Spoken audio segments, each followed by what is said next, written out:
여러분 솔직히 한번 마음에 손을 얹고 스스로에게 물어보셨습니까? 과연 100세 시대는 축복일까? 아니면 끝나지 않는 숙제일까? 숫자로만 보면 80, 90, 100세까지 산다는 건 대단한 일처럼 보입니다. 하지만 막상 그 나이를 살아가는 분들의 하루를 들여다보면 우리가 상상하던 황금빛 노년과는 전혀 다른 현실이 펼쳐져 있습니다. 서울에 사시는 82살 박씨 할머니의 이야기가 바로 그런 경우입니다. 박 할머니의 하루는 아침부터 한숨으로 시작해 밤까지 한숨으로 끝납니다. 관절염이 심해진 지는 벌써 십수년, 어느 순간부터는 계단 하나를 오르내리는 것도 큰 용기가 필요할 정도가 되었습니다. 예전에는 그래도 TV라도 보면서 시간을 보낼 수 있었는데 눈은 침침해지고 귀도 잘 들리지 않아 자막을 읽기 위해 화면에 바짝 다가가야 합니다.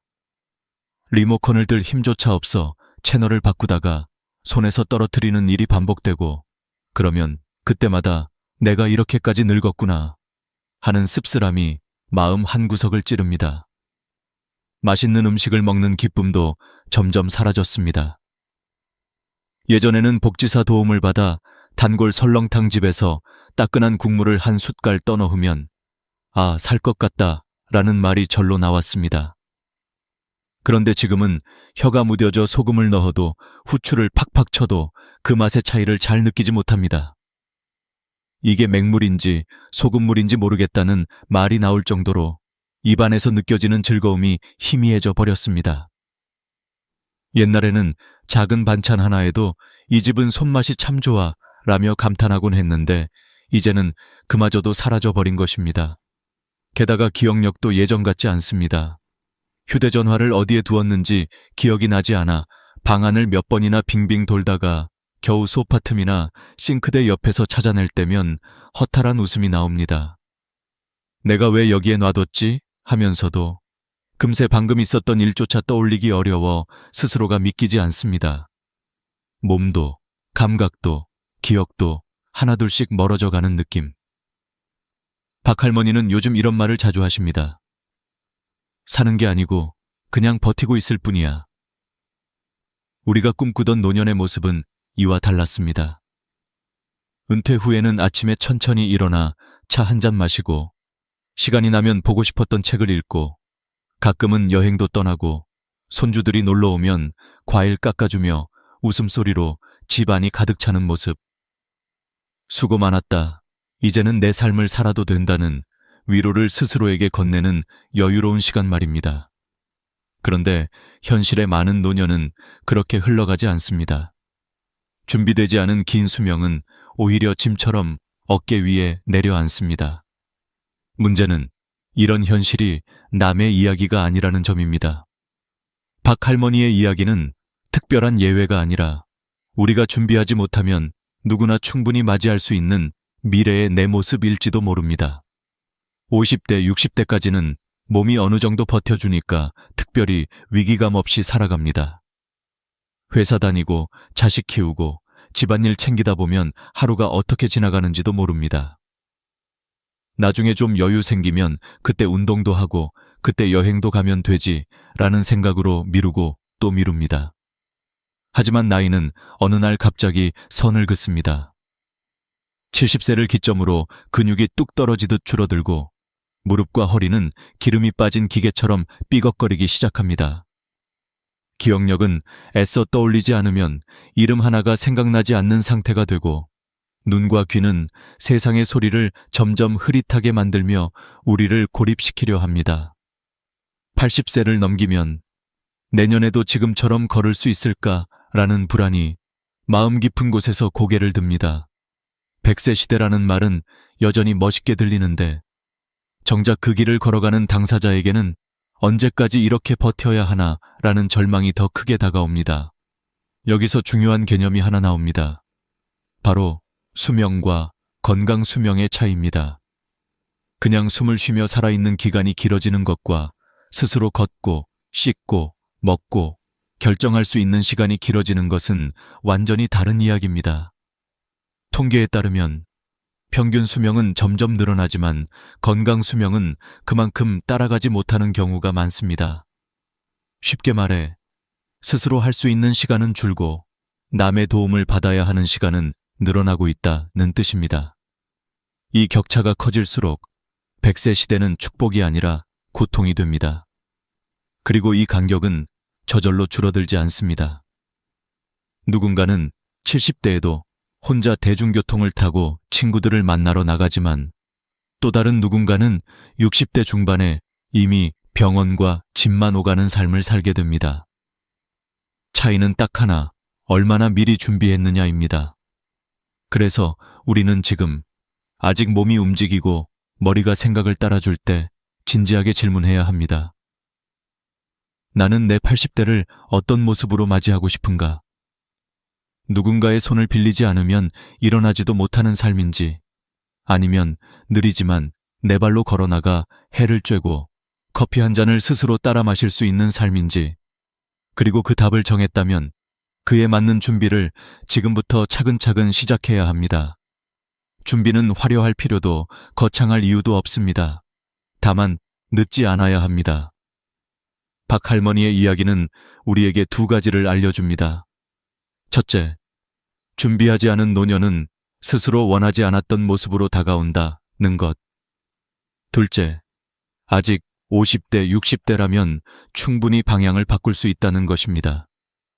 몸을 조금 더 움직이고, 뇌를 조금 더 자극하고, 돈과 시간을 조금 더 현명하게 쓰기 시작한다면 우리의 80대는 전혀 다른 얼굴을 할 수 있습니다. 그리고 그 변화의 출발점은 거창한 결심이 아니라 아직 늦지 않았다는 믿음입니다. 이제부터의 이야기는 단순히 두려움을 자극하는 경고가 아니라 남은 인생을 설계하는 구체적인 지침이 될 것입니다. 어떻게 해야 건강 수명을 늘릴 수 있는지, 어떻게 해야 돈 걱정에 매이지 않는 노년을 준비할 수 있는지, 어떤 마음가짐으로 나이 드는 과정을 받아들여야 하는지, 5가지 큰 원칙을 통해 하나씩 이야기해 드리려 합니다. 오늘 이 순간 이 영상을 보고 있는 여러분은 적어도 아직 준비할 시간이 남아있는 가장 젊은 날 위에 서 있습니다. 100세 시대가 저주가 될지 축복이 될지는 결국 내가 지금 무엇을 선택하느냐에 달려 있습니다. 그리고 그 선택은 바로 오늘부터 시작할 수 있습니다. 여러분, 우리는 오래 사는 것이 곧 잘 사는 것이라고 착각하며 살아갑니다. 하지만 통계가 보여주는 현실은 정반대입니다. 평균 수명이라는 화려한 숫자 뒤에는 우리가 거의 관심조차 두지 않는 훨씬 더 중요한 개념이 숨어 있습니다. 바로 건강 수명입니다. 건강 수명은 단순히 살아있는 기간이 아니라 내 힘으로 일어나고 걸을 수 있고 씻고 밥을 먹고 결정하고 사고하는 능력이 유지되는 시간을 의미합니다. 그런데 놀랍게도, 아니 충격적이게도 한국인의 평균 건강 수명은 생각보다 훨씬 짧습니다. 2023년 기준 한국 남성의 건강 수명은 65.6세입니다. 여성은 67.2세입니다. 그런데 실제 평균 수명은 남성 86.3세, 여성 90.7세입니다. 이 숫자의 의미를 정확히 이해하는 순간 많은 분들이 얼굴이 굳어집니다. 왜냐하면 의미는 단 한 가지이기 때문입니다. 남자는 약 20년, 여자는 약 23년을 건강하지 않은 상태로 살아야 한다는 뜻입니다. 여러분, 1년도 아니고 5년도 아니고 20년이 넘는 시간을 누군가에게 의지하며 살아간다는 것이 얼마나 긴 시간인지 상상해 보셨습니까? 어떤 분은 이렇게 말합니다. 나는 괜찮아. 나는 건강하니까. 하지만 건강이 언제까지 내 편일 거라고 확신할 수 있을까요? 70세를 넘기면 근육량은 10년 단위로 급격히 떨어지고 평생 함께 써온 관절은 비명을 지르기 시작합니다. 청력은 주변 사람들의 말을 놓치게 만들고 시력은 글자 하나를 읽는데도 집중해야 할 정도로 흐려집니다. 무엇보다 무섭고 은근하게 다가오는 것이 바로 뇌 기능의 쇠퇴입니다. 처음에는 단순히 깜빡하는 것 같지만 어느 순간부터는 익숙한 이름이 떠오르지 않고 지갑이나 휴대폰을 어디에 두었는지 잊어버리기 시작합니다. 그리고 바로 이 순간부터 인간은 스스로를 의심하게 되고 자신감을 잃고 세상과 조금씩 멀어져 갑니다. 대학병원에서 근무하는 한 지인은 이런 말을 자주 합니다. 정말 무서운 건 병이 아니라 준비하지 않은 노화입니다. 실제로 그의 관찰에 따르면 60대 후반까지는 대체로 잘 버티지만 75세를 넘기면서 상황이 급격하게 달라지는 경우가 많다고 합니다. 마치 보이지 않는 벽을 넘어가듯 체력과 생활 능력이 눈에 띄게 떨어지기가 시작된다는 것입니다. 골프를 즐기던 분들도 75세 전후로 대부분 체력이 버티지 못해 그만두게 되고, 등산을 좋아하던 분들도 어느 순간부터는 계단 몇 칸만 올라가도 무릎이 떨려 멈춰서는 일이 많아집니다. 이 시기를 의료진들은 급격한 기울기의 시기라고 부르기도 합니다. 마치 달리던 차가 갑자기 브레이크를 밟은 것처럼 어느 날 갑자기 삶의 속도가 변하는 것입니다. 그런데 이 변화가 더 무서운 이유는 하나입니다. 이후에는 되돌리기가 매우 어렵다는 사실입니다. 50대, 60대에는 운동을 안 하다가 다시 하면 어느 정도 회복됩니다. 하지만 80세가 넘어가면 회복이 아니라 유지가 목표가 되고 유지조차 버거운 날이 많아집니다. 여기서 우리가 반드시 기억해야 할 진실이 있습니다. 수명을 늘리는 것은 의학이 해주지만 건강 수명을 늘리는 것은 오직 본인만이 할 수 있다는 것입니다. 수명과 건강 수명이 벌어질수록 남은 삶은 살아있음이 아니라 견디는 시간이 됩니다. 그리고 그 고통의 기간은 앞으로 더 길어질 전망입니다. 실제로 최근 통계에서는 충격적인 결과가 나왔습니다. 평균 수명은 매년 늘어나고 있지만 건강 수명은 오히려 줄어들고 있다는 것입니다. 즉, 더 오래 살지만 더 오래 아프다는 뜻입니다.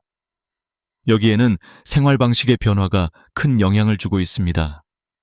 자극적인 음식, 운동 부족, 수면 부족, 스트레스, 앉아서만 하는 일상. 이 모든 것들이 결국 나중에 큰 대가로 돌아옵니다. 박씨 할머니가 보여준 현실은 결코 특별한 사례가 아닙니다. 70대를 넘으면 대부분의 사람들에게 나타나는 자연스러운 현상입니다.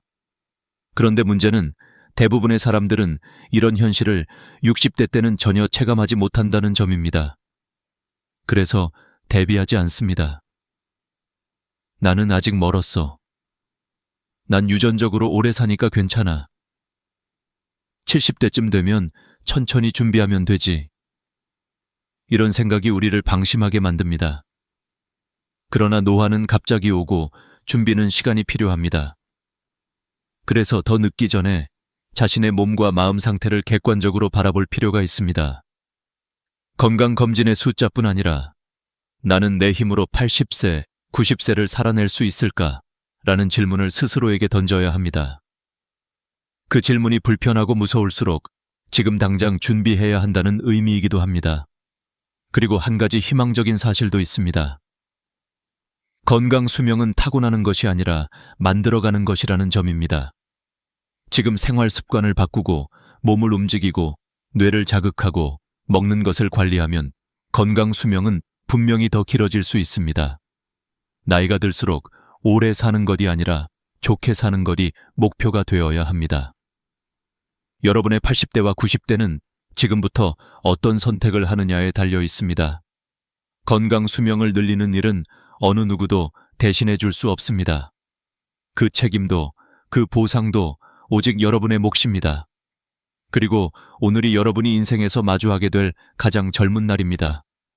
이제 다음 부분에서는 왜 70세 이후 몸과 마음이 이렇게 급격하게 무너지는지, 그리고 이를 막기 위해 어떤 준비가 필요한지 더 깊게 이야기해 보겠습니다.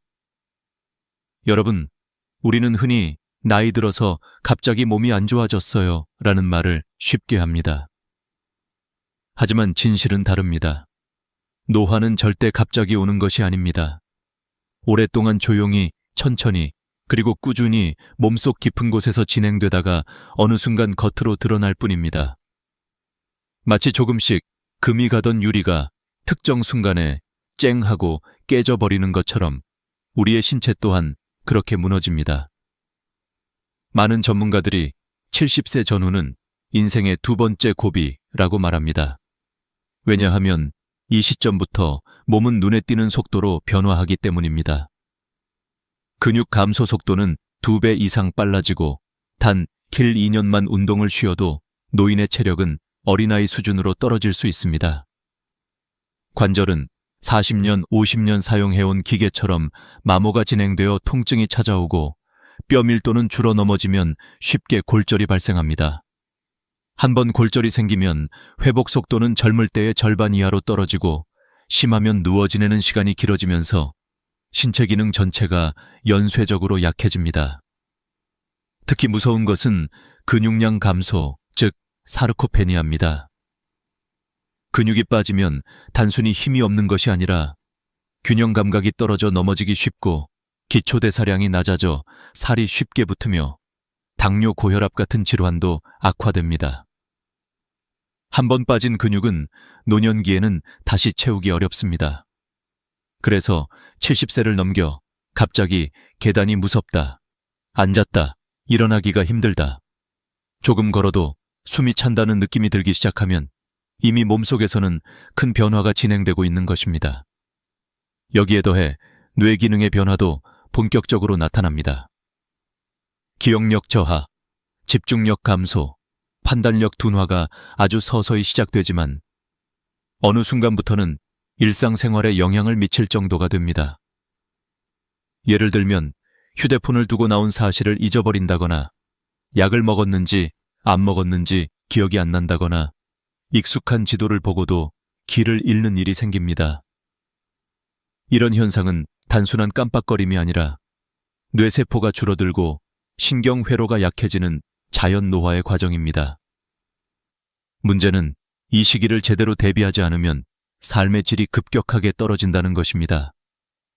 몸이 약해지면 활동이 줄고 활동이 줄면 근육은 더 빠르게 감소하고 근육이 감소하면 다시 활동할 수 없게 되는 악순환의 고리가 만들어집니다.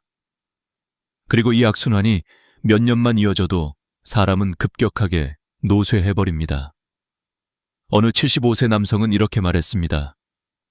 나는 여전히 내 마음은 50대인데 내 몸은 이미 90대입니다. 하지만 모든 노인이 똑같은 길을 걷는 것은 아닙니다. 어떤 분들은 75세에도 자전거를 타고 산책을 하며 활기찬 삶을 살아갑니다. 반면 어떤 분들은 68세부터 벌써 몸이 무겁고 피곤해 일상생활조차 버겁습니다. 이 차이는 어디서 생길까요? 체질? 유전? 물론 어느 정도 영향은 있습니다. 그러나 전문가들은 말합니다. 노화의 70%는 생활 습관이 결정한다. 이 말은 무엇을 의미할까요? 젊을 때 먹던 음식이, 젊을 때 하던 운동량이, 젊을 때의 스트레스 관리 방식이, 젊을 때의 수면 습관이, 젊을 때의 활동량이 그대로 70대, 80대의 몸이 된다는 뜻입니다.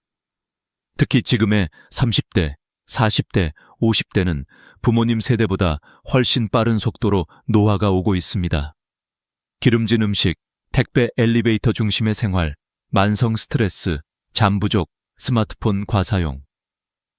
이 모든 요인들이 과거보다 훨씬 젊은 나이에 노화를 촉진하고 있습니다.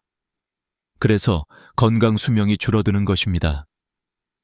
그렇다면 어떻게 해야 급격한 노화를 막고 80세 이후에도 스스로를 돌볼 수 있는 삶을 유지할 수 있을까요? 전문가들은 하나같이 말합니다. 노화를 막을 방법은 없지만 늦출 방법은 충분히 있다.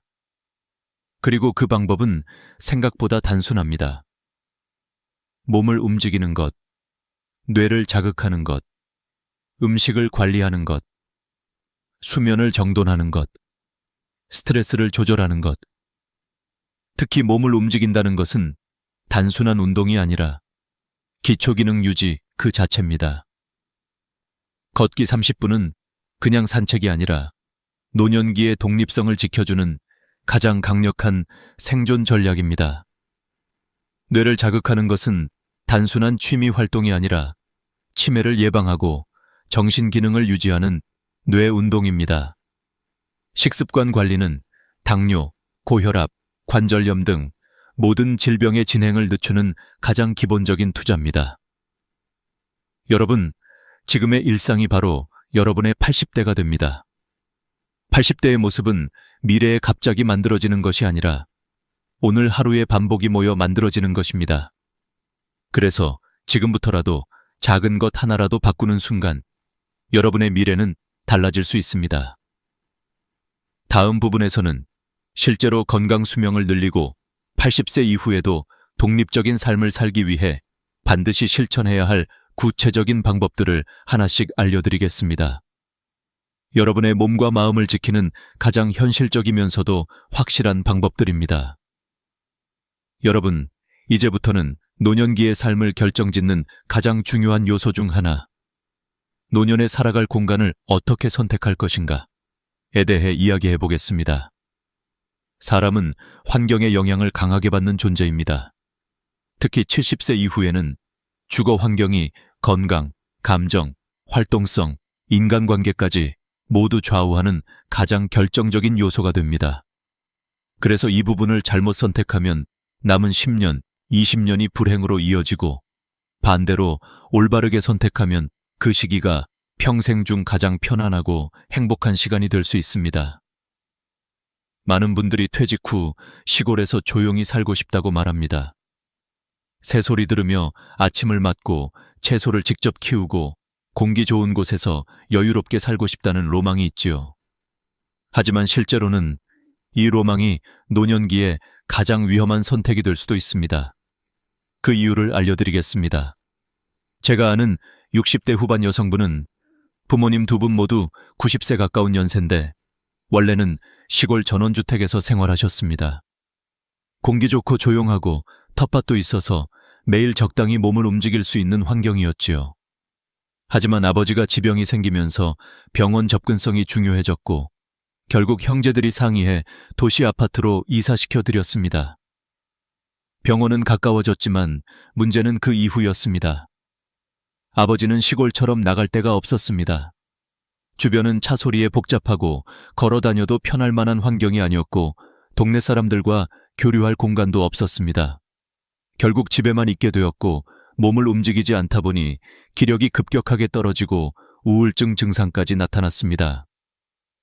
이 짧은 몇 주 동안 벌어진 변화는 가족 모두에게 큰 충격이었습니다.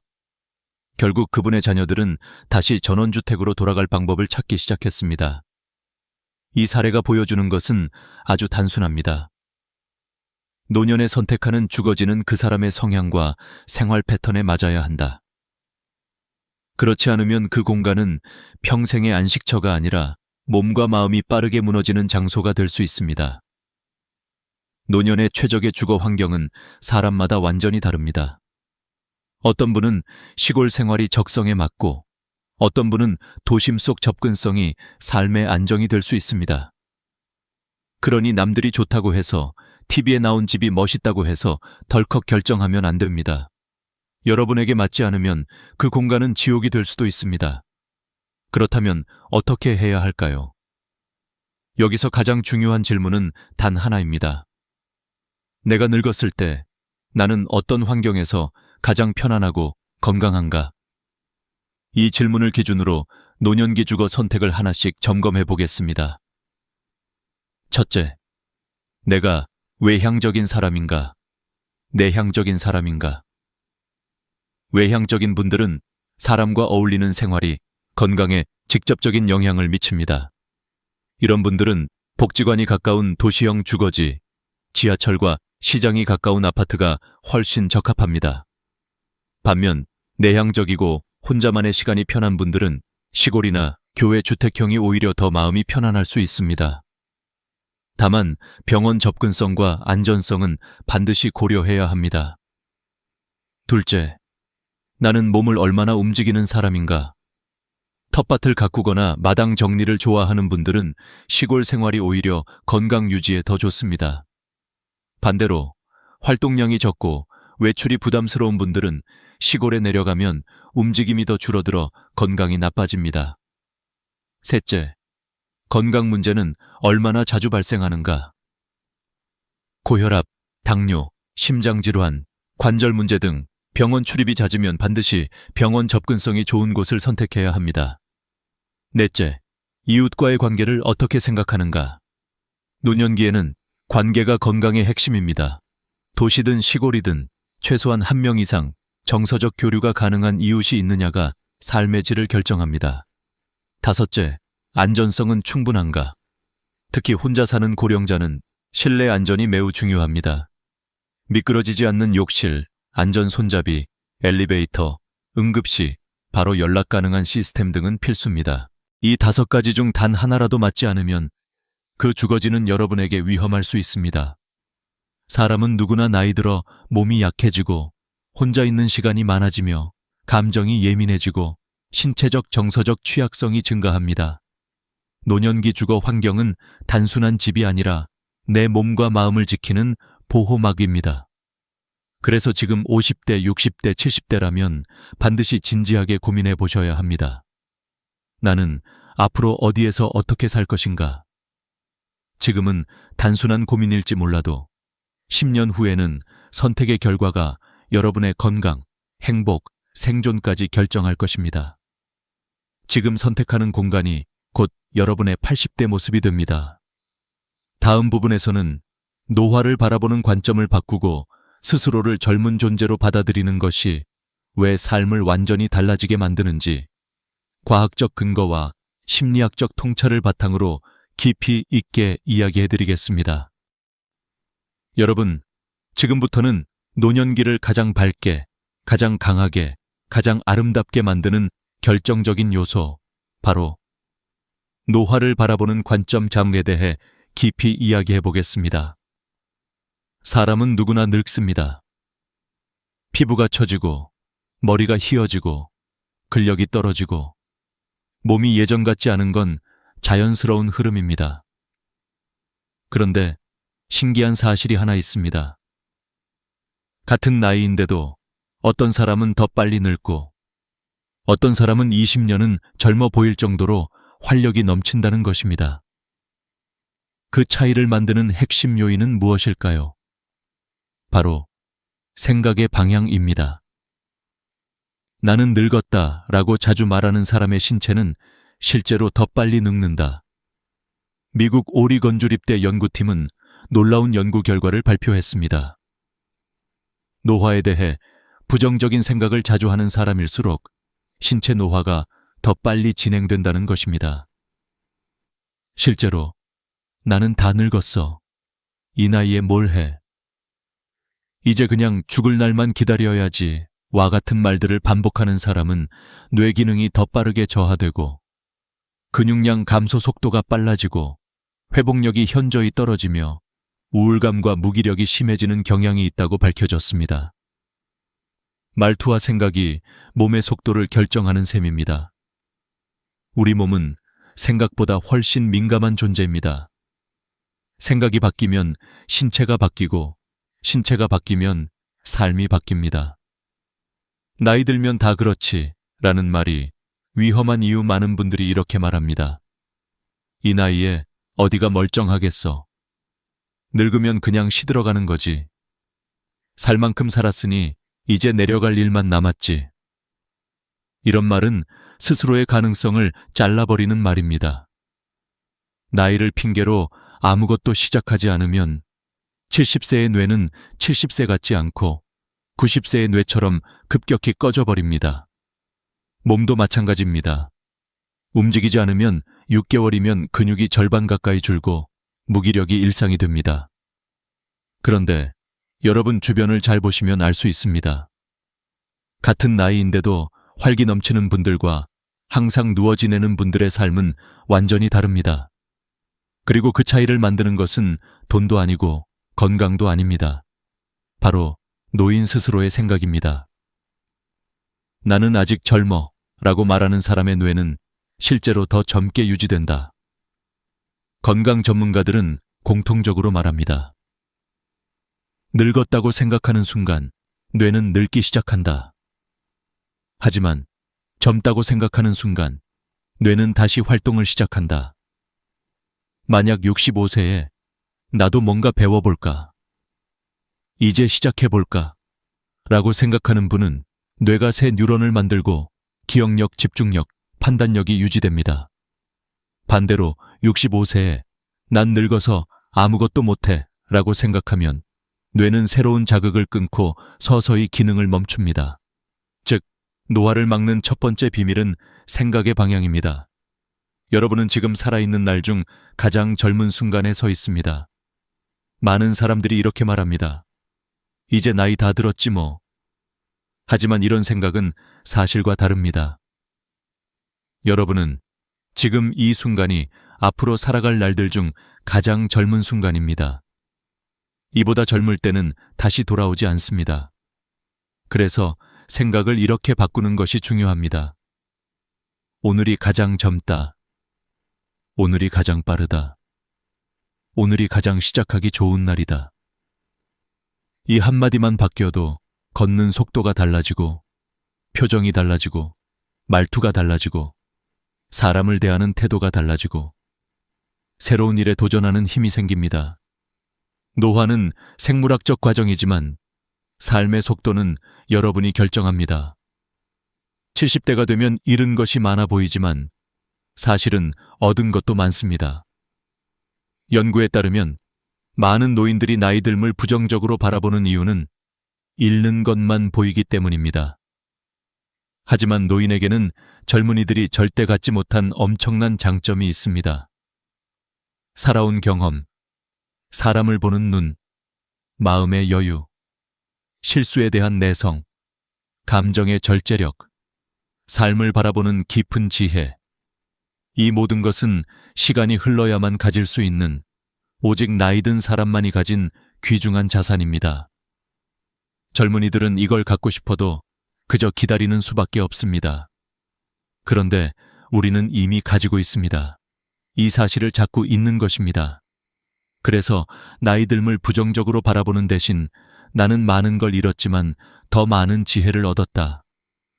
이제야 비로소 내 삶을 제대로 살아갈 준비가 되었다. 이렇게 생각하는 것만으로도 노년기의 삶의 질은 극적으로 달라집니다. 노화를 인정하는 순간 노화는 멈춘다. 중요한 사실이 하나 있습니다. 노화를 막으려 할수록 불안해지고 스트레스가 생기고 오히려 더 빨리 늙습니다. 하지만 노화를 자연스럽게 받아들이는 순간 마음이 안정되고 노화 속도도 느려집니다. 지금의 나는 내 인생에서 가장 현명한 시기다. 이렇게 생각하는 노인은 실제로 더 오래 건강하게 삽니다. 노년의 가장 위험한 것은 몸이 늙는 것보다 마음이 먼저 늙어버리는 것입니다. 반대로 몸이 조금 늙었어도 마음이 젊으면 다시 삶이 시작됩니다. 여러분은 그 어떤 나이에서도 늦지 않았습니다. 오늘의 생각을 바꾸는 것만으로도 남은 삶의 질은 10배, 100배 달라질 수 있습니다. 다음 부분에서는 지금까지 이야기한 원칙을 실제 노년기 삶에 어떻게 적용해야 하는지, 여러분이 80세, 90세가 되어도 스스로 걷고 움직이고 생각하고 느끼며 살아갈 수 있는 가장 실질적인 방법을 알려드리겠습니다. 여러분, 우리는 이제 100세 시대를 살아가고 있습니다. 예전에는 상상조차 하지 못했던 길고 긴 삶의 여정 속에서 우리가 진정 준비해야 하는 것은 단순히 오래 사는 것이 아니라 어떻게 건강하고 주체적으로 오래 사느냐 입니다. 오늘까지 말씀드린 5가지 원칙, 배움, 자금 관리, 슬로우 에이징, 주거 선택, 그리고 노화를 바라보는 관점, 이 모두 하나의 결론을 향합니다. 그 결론은 바로 여러분은 앞으로 살아갈 날 중 오늘이 가장 젊다 는 사실입니다. 그리고 이 진실을 깨닫는 순간부터 노년의 삶은 완전히 다른 얼굴을 가지게 됩니다. 80세의 삶은 미리 준비한 60대, 70대가 만든다. 나이가 들어 몸과 마음이 약해지고 움직임이 줄어드는 것은 자연스러운 현상입니다. 하지만 그것이 반드시 불행을 의미하는 것은 아닙니다. 미리 준비한 사람들은 80세에도 90세에도 자기 인생의 주인이 됩니다. 걷고 싶을 때 걸을 수 있고, 먹고 싶은 음식을 직접 선택하고, 사람들과 즐겁게 대화하고, 일상의 작은 기쁨을 느낄 수 있는 삶. 이것이 바로 우리가 꿈꾸는 노년의 모습입니다. 그러나 준비가 없다면 현실은 완전히 다릅니다. 기력이 떨어지고, 걷는 것이 불편해지고, 기억은 흐려지고, 몸은 움직이기 힘들어지고, 결국 누군가의 도움이 없이는 하루도 살아갈 수 없는 삶이 찾아옵니다. 그리고 이런 고통스러운 말년은 결코 우연히 찾아오는 것이 아닙니다. 준비하지 않은 50대와 60대의 습관이 80대의 현실을 만든다는 겁니다. 매일의 작은 선택이 여러분의 10년 후를 바꾼다. 노년을 잘 살아가는 사람들은 모두 공통점이 있습니다. 그들은 거창한 것을 하지 않습니다. 대신 매일 아주 작은 실천을 꾸준히 합니다.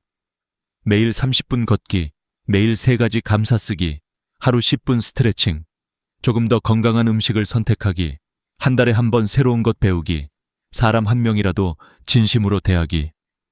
이런 작은 선택들이 쌓이고 쌓여 여러분의 5년 뒤, 10년 뒤, 20년 뒤의 삶을 완전히 바꿉니다.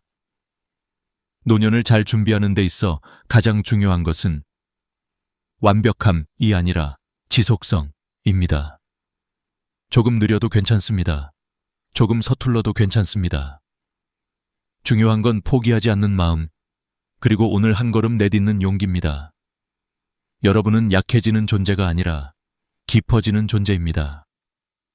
나이가 들면 피부는 약해지고 관절은 소모되지만 여러분의 눈빛은 더 깊어지고 마음은 더 넓어집니다. 젊은 시절에는 갖지 못했던 지혜, 관찰력, 사람을 보는 힘, 삶의 통찰이 생기기 때문입니다.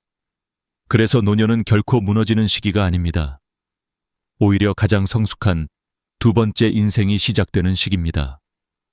어떤 분은 75세에 그림을 배우기 시작해 80세에 전시회를 열었고, 어떤 분은 70세에 스페인어 공부를 시작해 78세에 스페인을 여행했습니다.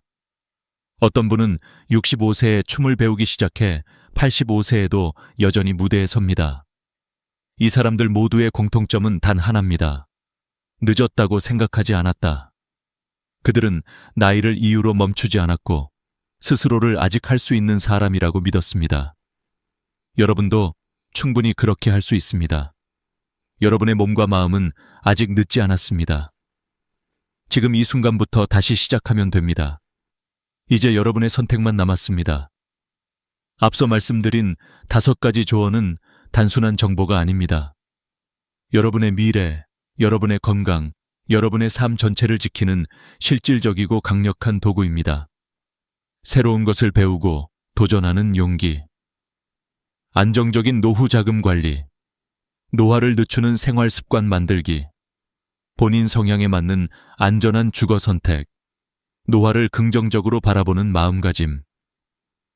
이 5가지는 당신을 80세, 90세에도 당당하고 건강한 사람으로 만들어줍니다. 중요한 건 언제 시작하느냐입니다. 그리고 그때는 나중이 아닙니다. 바로 오늘입니다. 오늘 한 걸음 내디디면 내일이 달라지고 일주일이 달라지고 여러분의 10년이 완전히 달라집니다. 마지막 메시지. 여러분은 단지 나이만 든 것이 아닙니다. 여러분은 많은 삶을 통과해온 사람이고, 많은 것을 견디고 이겨낸 사람이고, 누군가에게는 의지할 수 있는 존재이며 스스로에게는 가장 강한 사람입니다. 그러니 부디 남은 인생을 타인의 기준이 아닌 여러분 자신의 기준으로 살아가시길 바랍니다. 즐기고, 배우고, 움직이고, 웃고, 사랑하고, 기뻐하고. 여러분의 인생은 아직 끝나지 않았습니다. 어쩌면 지금부터가 진짜 시작일지도 모릅니다. 여러분의 남은 인생이 지금까지의 인생보다 100배, 1000배 더 행복하기를 진심으로 바랍니다. 감사합니다. 오늘도 함께 해주셔서 정말 감사드립니다. 더 좋은 이야기로 다시 찾아뵙겠습니다. 구독과 좋아요 부탁드립니다. 여러분의 인생이 황금빛으로 빛나길 응원합니다. 60년을 살아보니 인생이 도대체 무엇이었을까? 그 질문이 어느 날 갑자기 가슴을 친 순간이 있었습니다. 평생을 바쁘게 달려왔고 자식들을 위해 몸을 갈아 넣듯 살았고 돈 몇 푼 더 벌겠다고 새벽 어둠을 가르며 일터로 나갔습니다. 체면 지킨다고 하고 싶은 말을 삼키고 남들 눈치 보느라 입맛도 마음도 굳어버렸습니다. 그렇게 살아온 세월이 어느덧 60년이 되었을 때 손에 남은 것이 너무나도 적다는 사실을 깨닫는 순간이 찾아옵니다. 그 허탈함은 설명하기도 어려울 만큼 깊고 마치 내 인생이라는 커다란 항아리를 열어보니 텅 비어있는 느낌과도 같습니다. 바로 이 지점에서 많은 분들이 묻습니다. 나는 그동안 도대체 누구를 위해 살았을까? 이 질문은 단순한 회상이 아니라 인생 후반부를 완전히 뒤흔드는 충격입니다. 60세를 넘긴 분들이 대체로 비슷한 고백을 합니다. 살아온 시간이 너무 아깝다.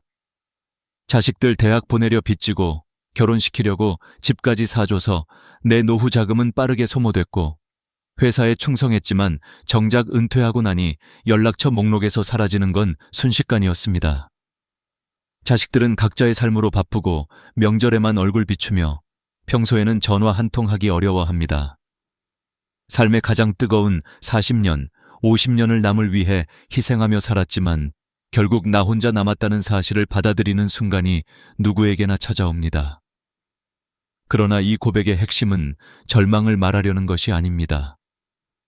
오히려 이 충격이야말로 다시 살아갈 용기, 새로운 시작을 받아들이는 첫 단계이기 때문입니다. 심리학자들은 말합니다. 사람은 자신의 인생에서 의미를 잃어버릴 때 가장 큰 공허함을 느낀다고.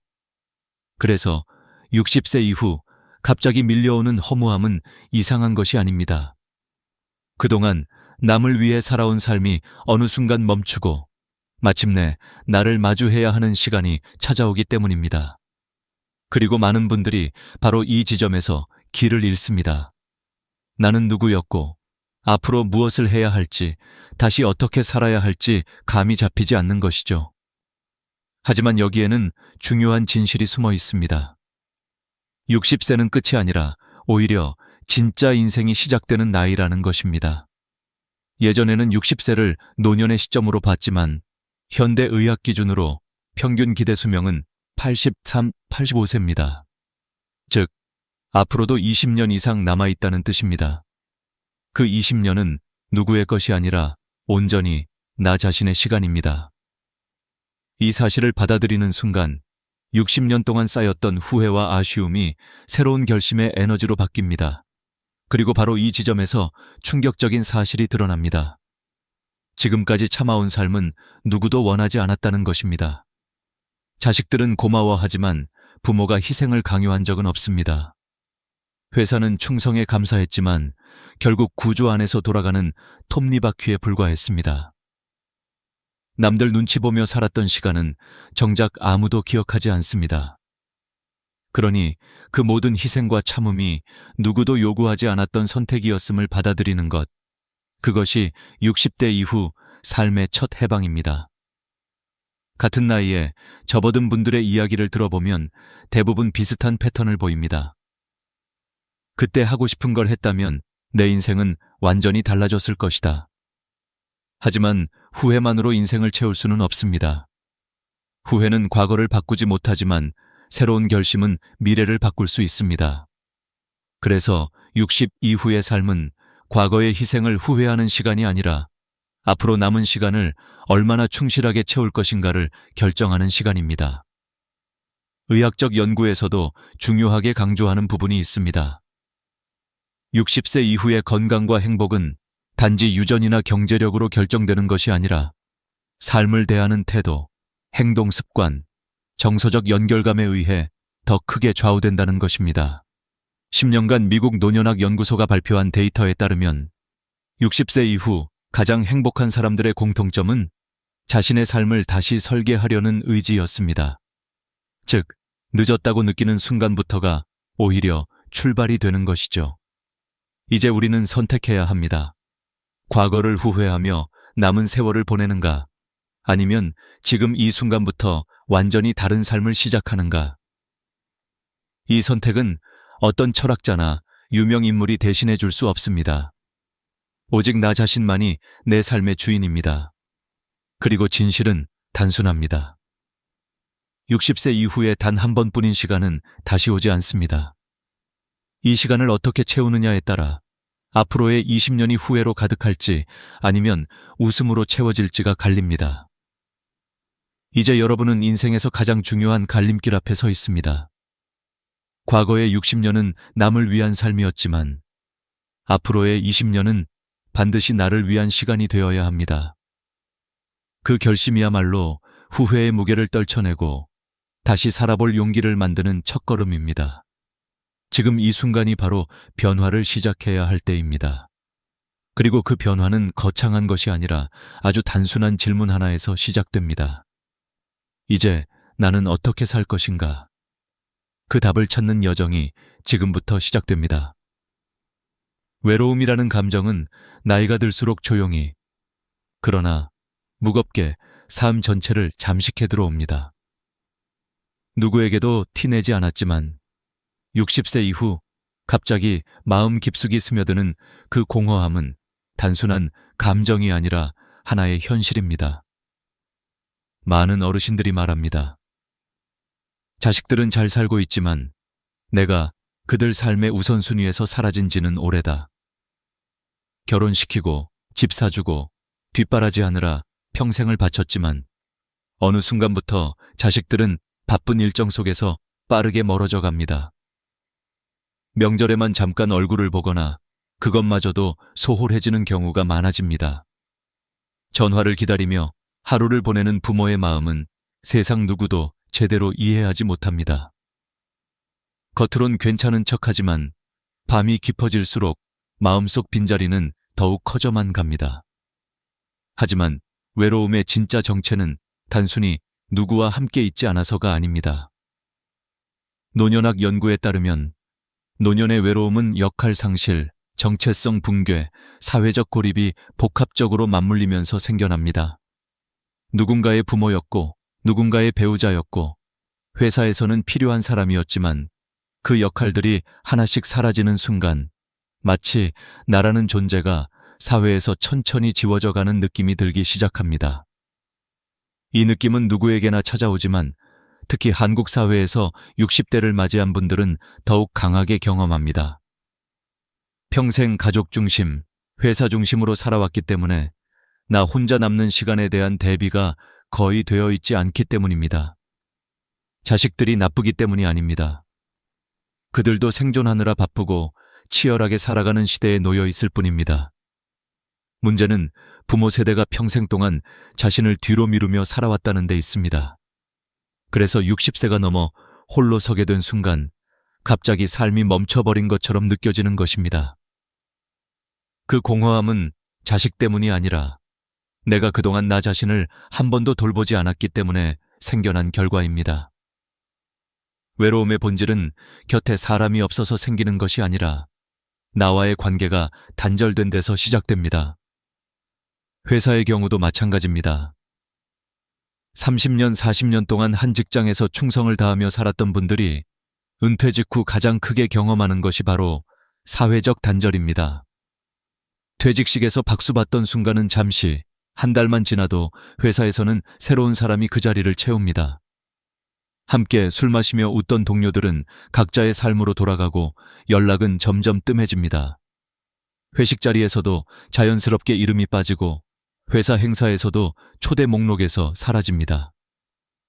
평생 바친 회사인데 이렇게 빨리 잊힐 줄 몰랐다는 말은 수많은 은퇴자의 공통된 고백입니다. 외로움은 바로 이러한 순간에 깊어집니다. 평생 지켜왔던 것들이 어느 순간 나를 떠나갈 때 남는 것은 오직 나 자신뿐이라는 사실을 마주해야 하기 때문입니다. 이때 많은 분들이 마음속으로 이렇게 중얼거립니다. 나는 지금 어디에 속해 있는가? 이것이 바로 외로움의 진짜 정체입니다. 인간은 누구나 소속감을 갈망합니다. 가족, 직장, 사회, 어느 곳에도 온전히 속해 있지 못한다고 느끼는 순간 우리는 비로소 깊은 외로움에 빠지게 됩니다. 그러나 이 외로움의 정체를 제대로 이해하는 순간 해결의 실마리 또한 보이기 시작합니다.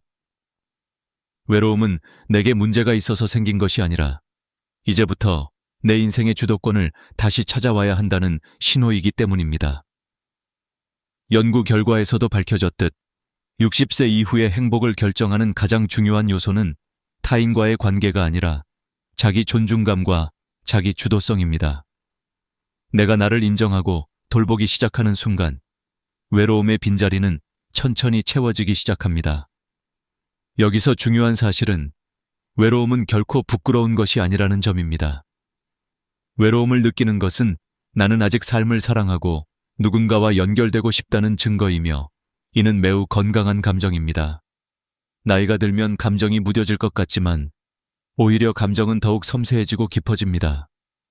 그래서 작은 무관심에도 쉽게 상처받고 작은 친절에도 눈물이 날 만큼 마음이 예민해지는 것입니다.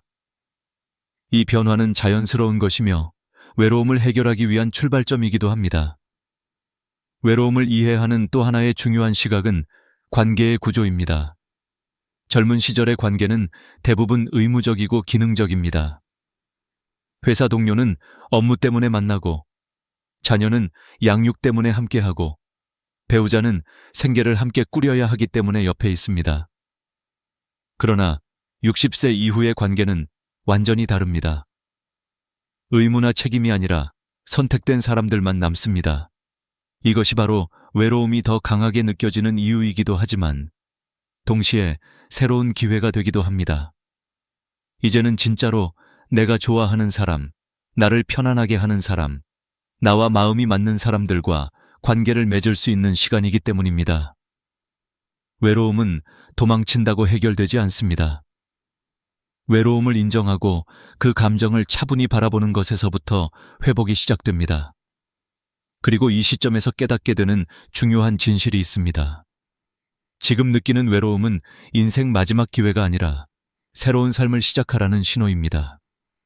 외로움을 변화의 동력으로 삼을 수 있다면 남은 20년은 이전의 60년보다 훨씬 풍성하고 따뜻한 시간이 될 수 있습니다. 외로움은 끝이 아니라 시작이며 나를 되찾는 여정의 출발점입니다. 최영수 어르신의 이야기는 단순한 한 개인의 불행이 아니라 수많은 사람들이 겪고 있는 현실을 상징하는 듯한 슬픈 거울이었습니다. 평생을 성실하게 누구보다 묵묵히 살아온 한 남자의 인생이 어느 한순간 뒤집히는 모습을 보며 우리는 묵직한 질문을 던지게 됩니다. 나는 지금 무엇을 미루고 있는가? 그리고 내가 미루고 있는 그것은 정말 내일도 가능할까? 라는 질문입니다. 최 어르신의 삶은 그 질문에 잔혹할 만큼 명확한 답을 보여줍니다. 그는 35년 동안 같은 회사에서 충성을 다했습니다. 새벽 6시에 출근해 밤 10시에 퇴근하고 주말에도 회사 일을 챙기며 그저 성실함 하나로 삶을 버텼습니다. 그런 세월이 쌓여 자식 셋을 다 키우고 대학 보내고 결혼까지 시키며 아버지로서의 역할을 완벽하게 해냈습니다. 그리고 65세 드디어 정년. 퇴직금 1억 원을 손에 쥐며 그는 가슴속에 간직해온 오래된 꿈들을 하나씩 떠올렸습니다. 이제는 내가 살고 싶은 인생을 살아볼까? 유럽 여행도 가보고 싶었고, 동남아의 따뜻한 바람도 느껴보고 싶었고, 사진도 찍고 악기도 배우고 싶었습니다. 하지만 그는 아무것도 하지 않았습니다.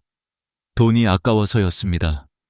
1억이 전 재산이었고 노후를 위해 아껴야 한다고 생각했기 때문입니다. 그 마음은 어쩌면 너무나 자연스러운 마음입니다. 많은 분들이 똑같이 말합니다.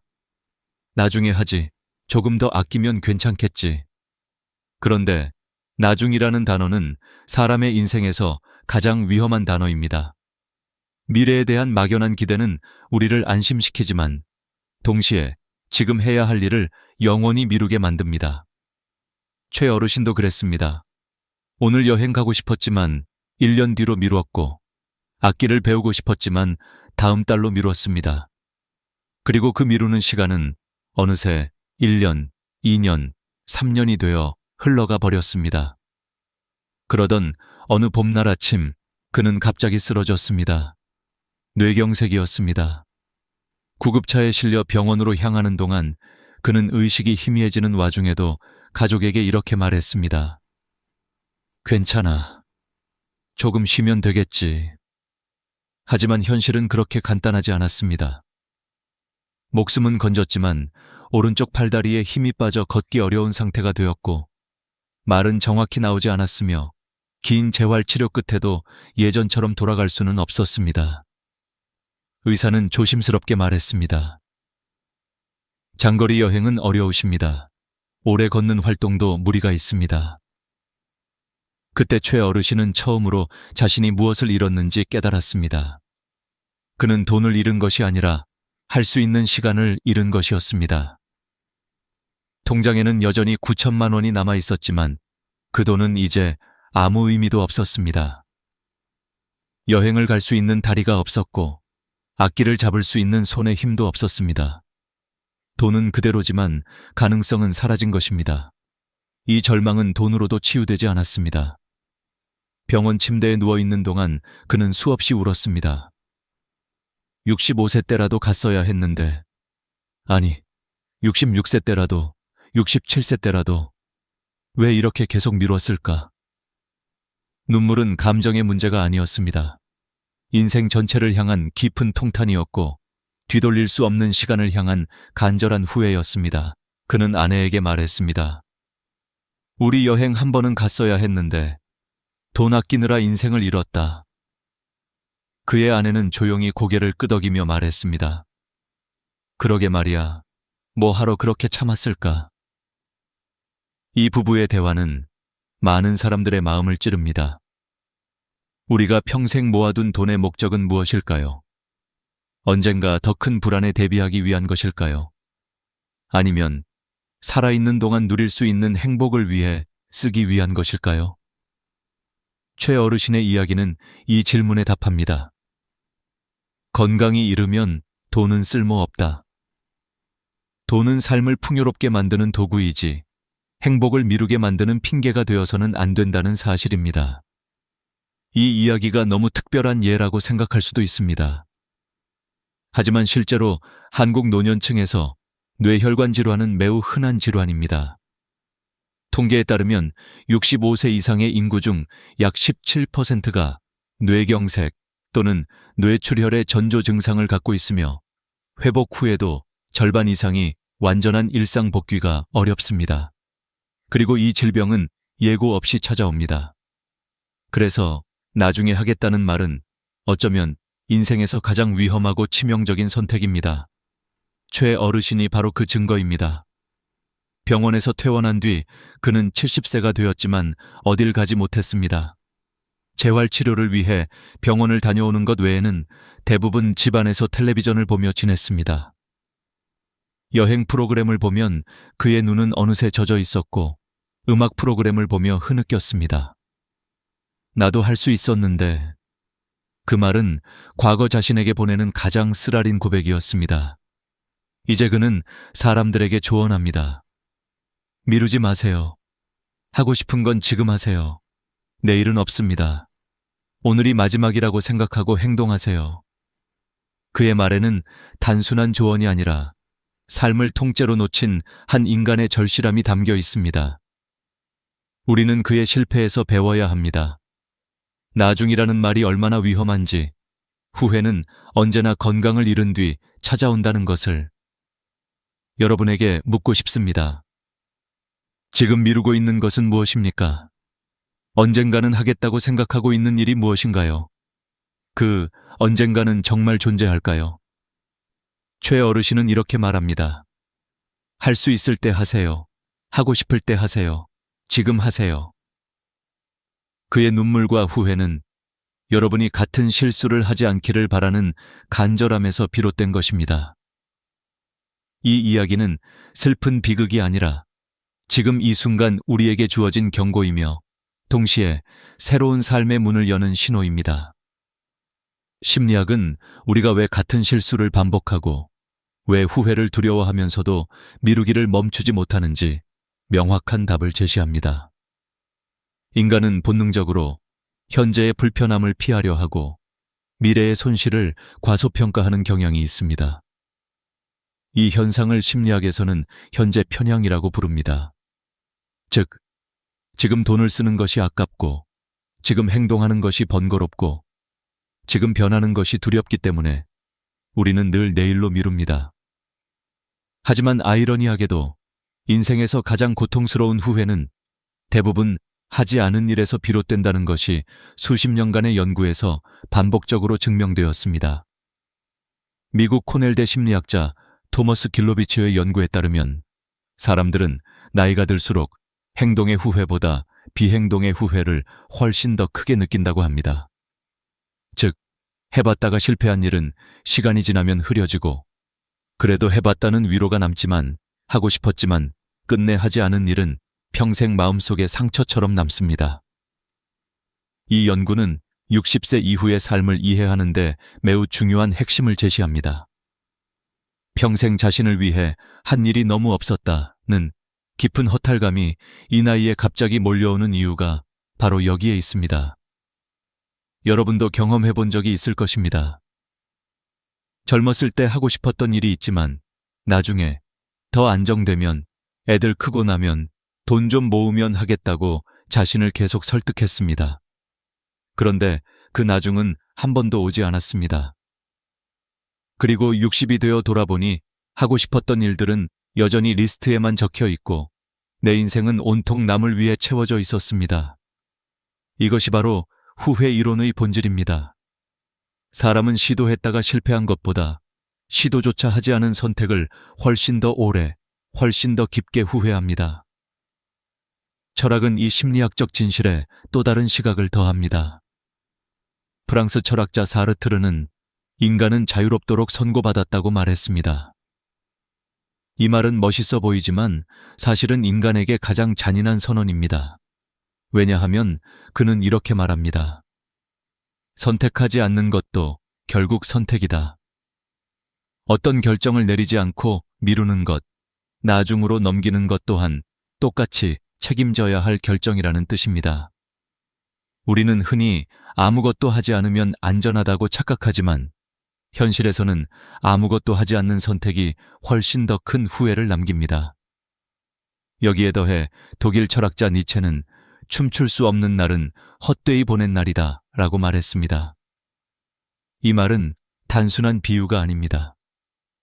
니체는 삶을 가벼움과 움직임으로 바라본 철학자였습니다. 그는 인간이 삶의 리듬을 잃는 순간 생의 의미도 함께 잃는다고 보았습니다. 그런데 60세 이후의 삶을 보면 대부분의 사람들이 이 리듬을 아예 놓아버립니다. 하고 싶은 일을 해도 된다는 자유를 얻었지만 정작 자유를 어떻게 사용하는지 모르는 상태입니다. 그래서 미루고 피하고 관성에 몸을 맡기며 살아갑니다. 이런 삶은 춤을 추지 않는 삶이고 니체의 관점에서는 바로 그 순간이 인생의 끝입니다. 중국 철학자 노자는 만족할 줄 아는 사람은 항상 만족한다고 했습니다. 이는 욕심이 적어야 한다는 말이 아니라 지금 가진 삶을 내가 선택한 삶으로 받아들여야 한다는 의미입니다. 그러나 많은 60대들은 내 인생은 내가 선택한 것이 아니다 라고 느끼기 때문에 더 큰 공허함과 후회 속에서 방황하게 됩니다. 이것이 바로 노년의 정체성 혼란이며 심리학에서는 이를 매우 중요한 전환기로 봅니다. 이 전환을 제대로 넘지 못하면 남은 20년은 조용한 절망 속에서 흘러가게 됩니다. 그러나 이 시기를 잘 넘기면 남은 삶은 이전보다 훨씬 자유롭고 풍성한 시간이 됩니다. 흔히 사람들은 60세 이후의 삶을 내리막길이라고 생각합니다. 하지만 세계적인 노년학 연구는 정반대의 사실을 밝히고 있습니다. 60, 75세는 인생에서 가장 감정이 안정되며 가장 현명하고 가장 인생을 제대로 즐길 수 있는 시기라고 합니다.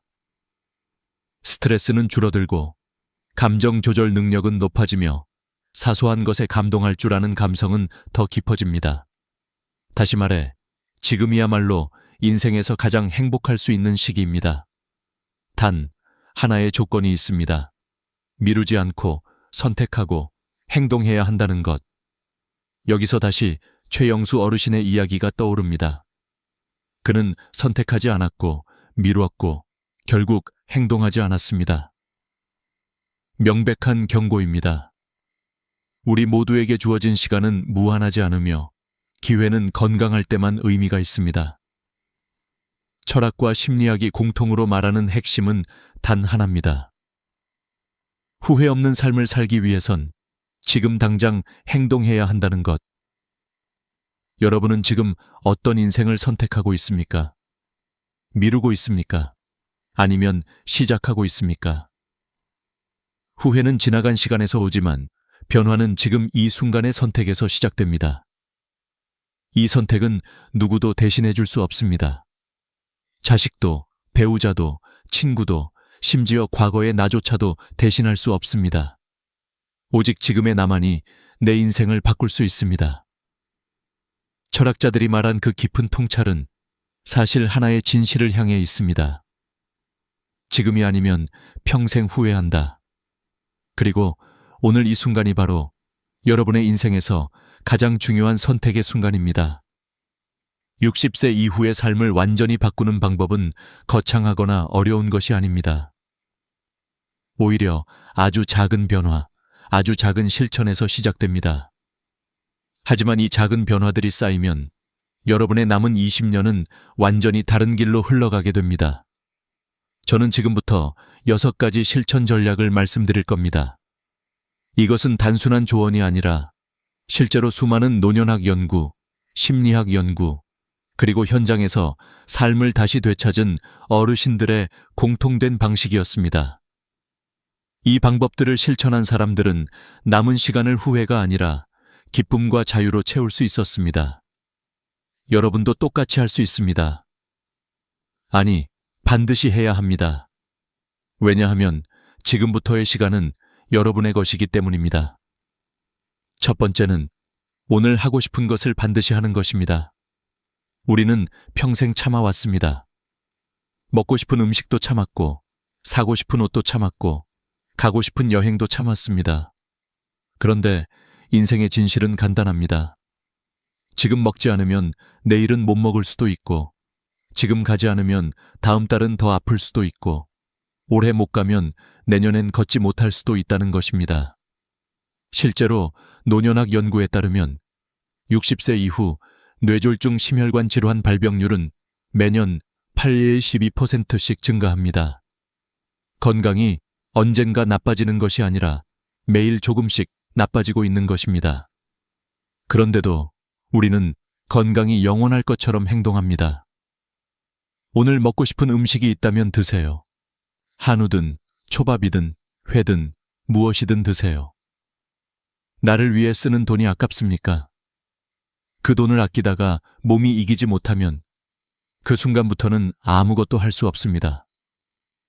여러분이 평생 돈을 모은 목적은 자식에게 다 주려고 모은 것이 아니라 나를 위해 살아보기 위해 모아둔 것입니다. 오늘 한 번만이라도 여러분을 위한 식사를 하십시오. 그 한 번이 남은 인생의 방향을 바꿉니다. 두 번째는 작은 도전을 시작하는 것입니다. 악기 배우기, 그림 그리기, 춤 배우기, 사진 배우기, 꽃꽂이, 요가, 글쓰기. 이런 것들은 20대, 30대가 하는 일이 아닙니다. 오히려 60대 이후에 시작할 때 진짜 꽃이 피는 활동입니다.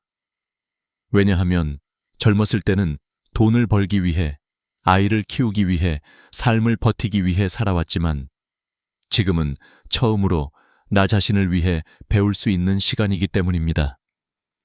실제 연구에 따르면 65세 이후 새로운 취미를 시작한 노인의 뇌는 학습에 따른 신경세포 연결이 활발해져 치매 발병률이 최대 55%까지 감소한다고 합니다.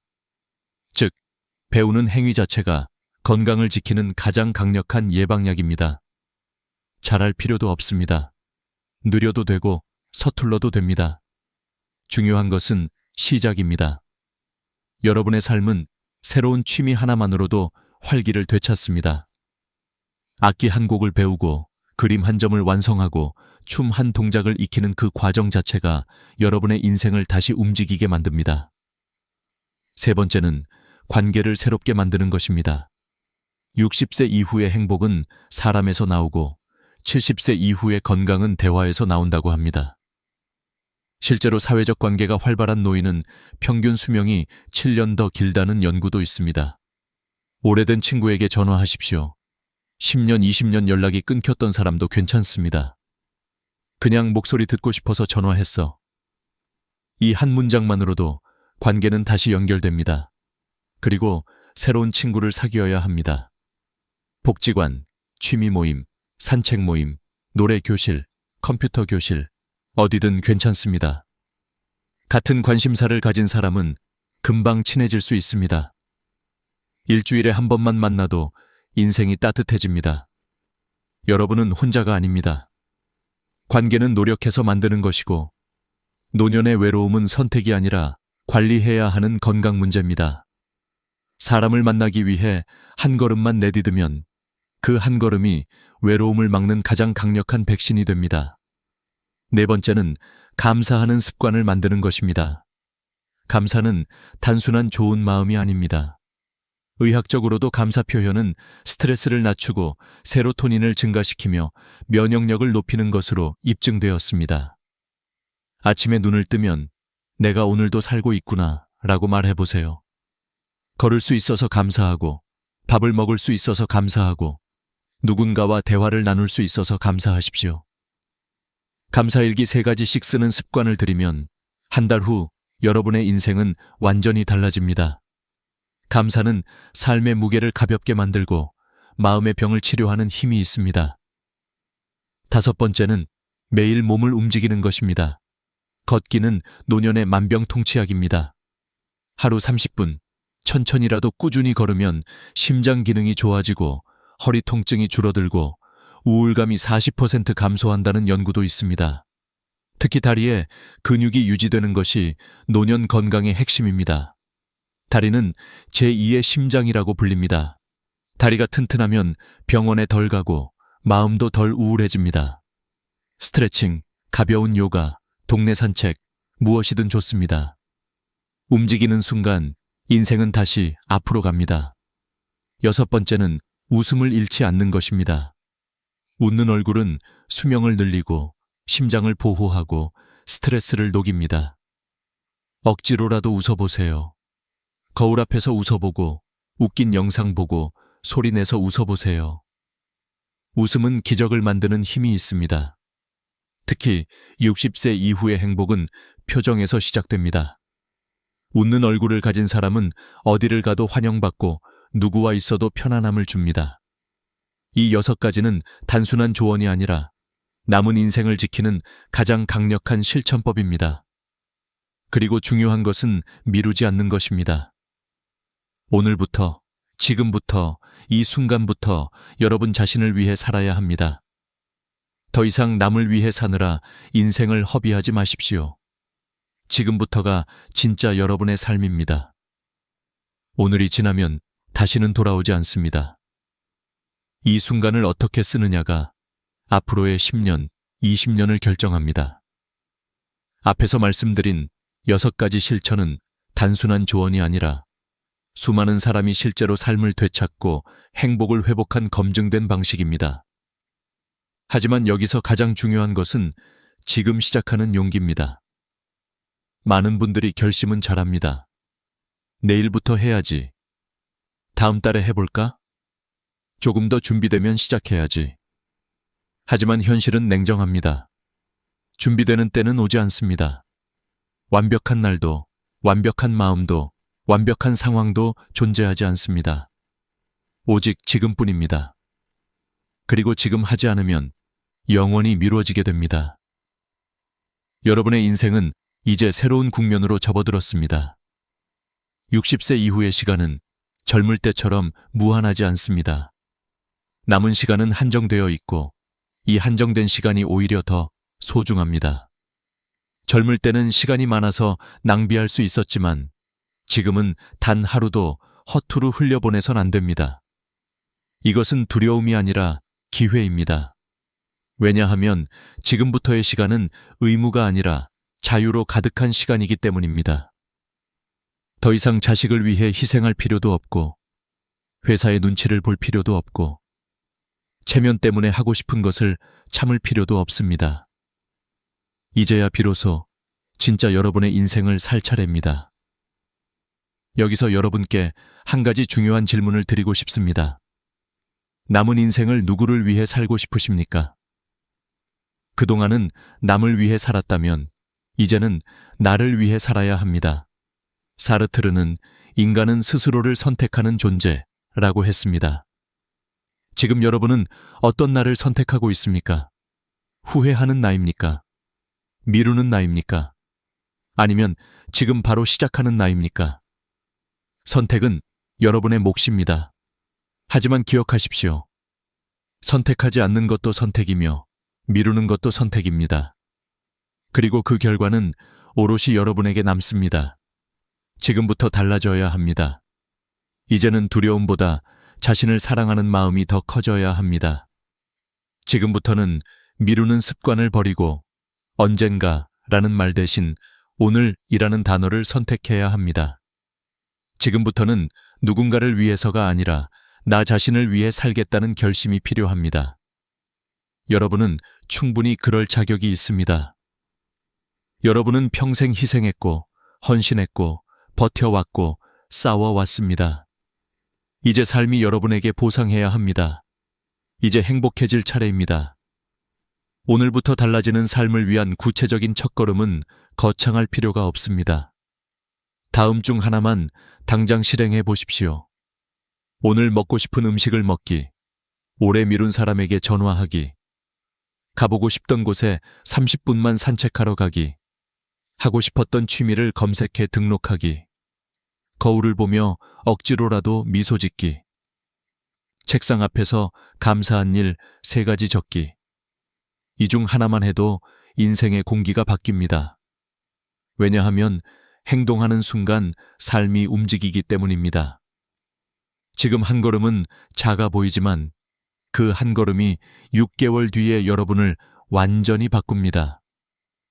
행동한 사람은 변합니다. 행동하지 않은 사람은 제자리입니다. 그리고 제자리에 머무르는 삶은 후회만 남깁니다. 여러분은 후회하려고 인생을 살아오신 것이 아닙니다. 행복하기 위해 살아오셨고 지금도 행복해야 합니다. 이제 마지막으로 여러분에게 아주 중요한 선택을 부탁드립니다. 지금 이 순간 여러분의 남은 인생을 바꿀 결심을 댓글로 적어주세요. 1번. 오늘 하고 싶은 것 한 가지 실행. 2번. 연락 끊긴 지인에게 전화 3번. 취미 하나 등록하기. 4번. 산책 30분 실천 5번. 감사 일기 쓰기.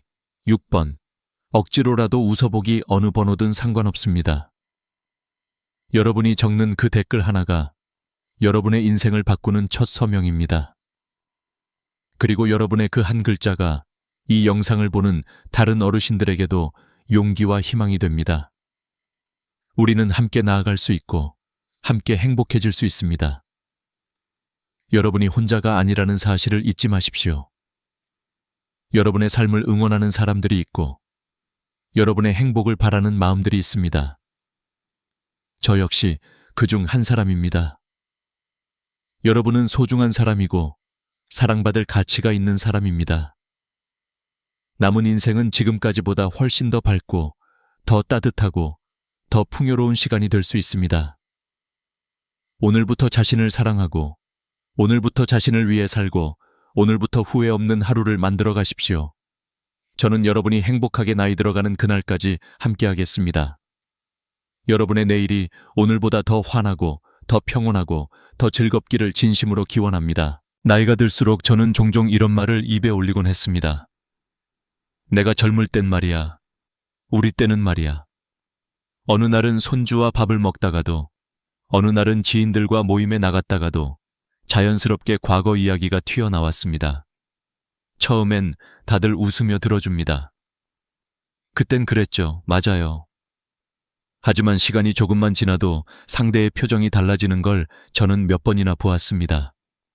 눈빛이 살짝 흐려지고 웃음은 억지로 유지되고 대화는 점점 짧아졌습니다. 그러다 결국엔 자리를 피하거나 시선을 돌리곤 했습니다. 그때서야 깨달았습니다. 내가 꺼낸 이야기가 누군가에게는 추억이 아니라 벽이었구나. 과거가 길어질수록 현재가 줄어들고 과거에 머무는 순간 나는 오래된 사람이 되는구나.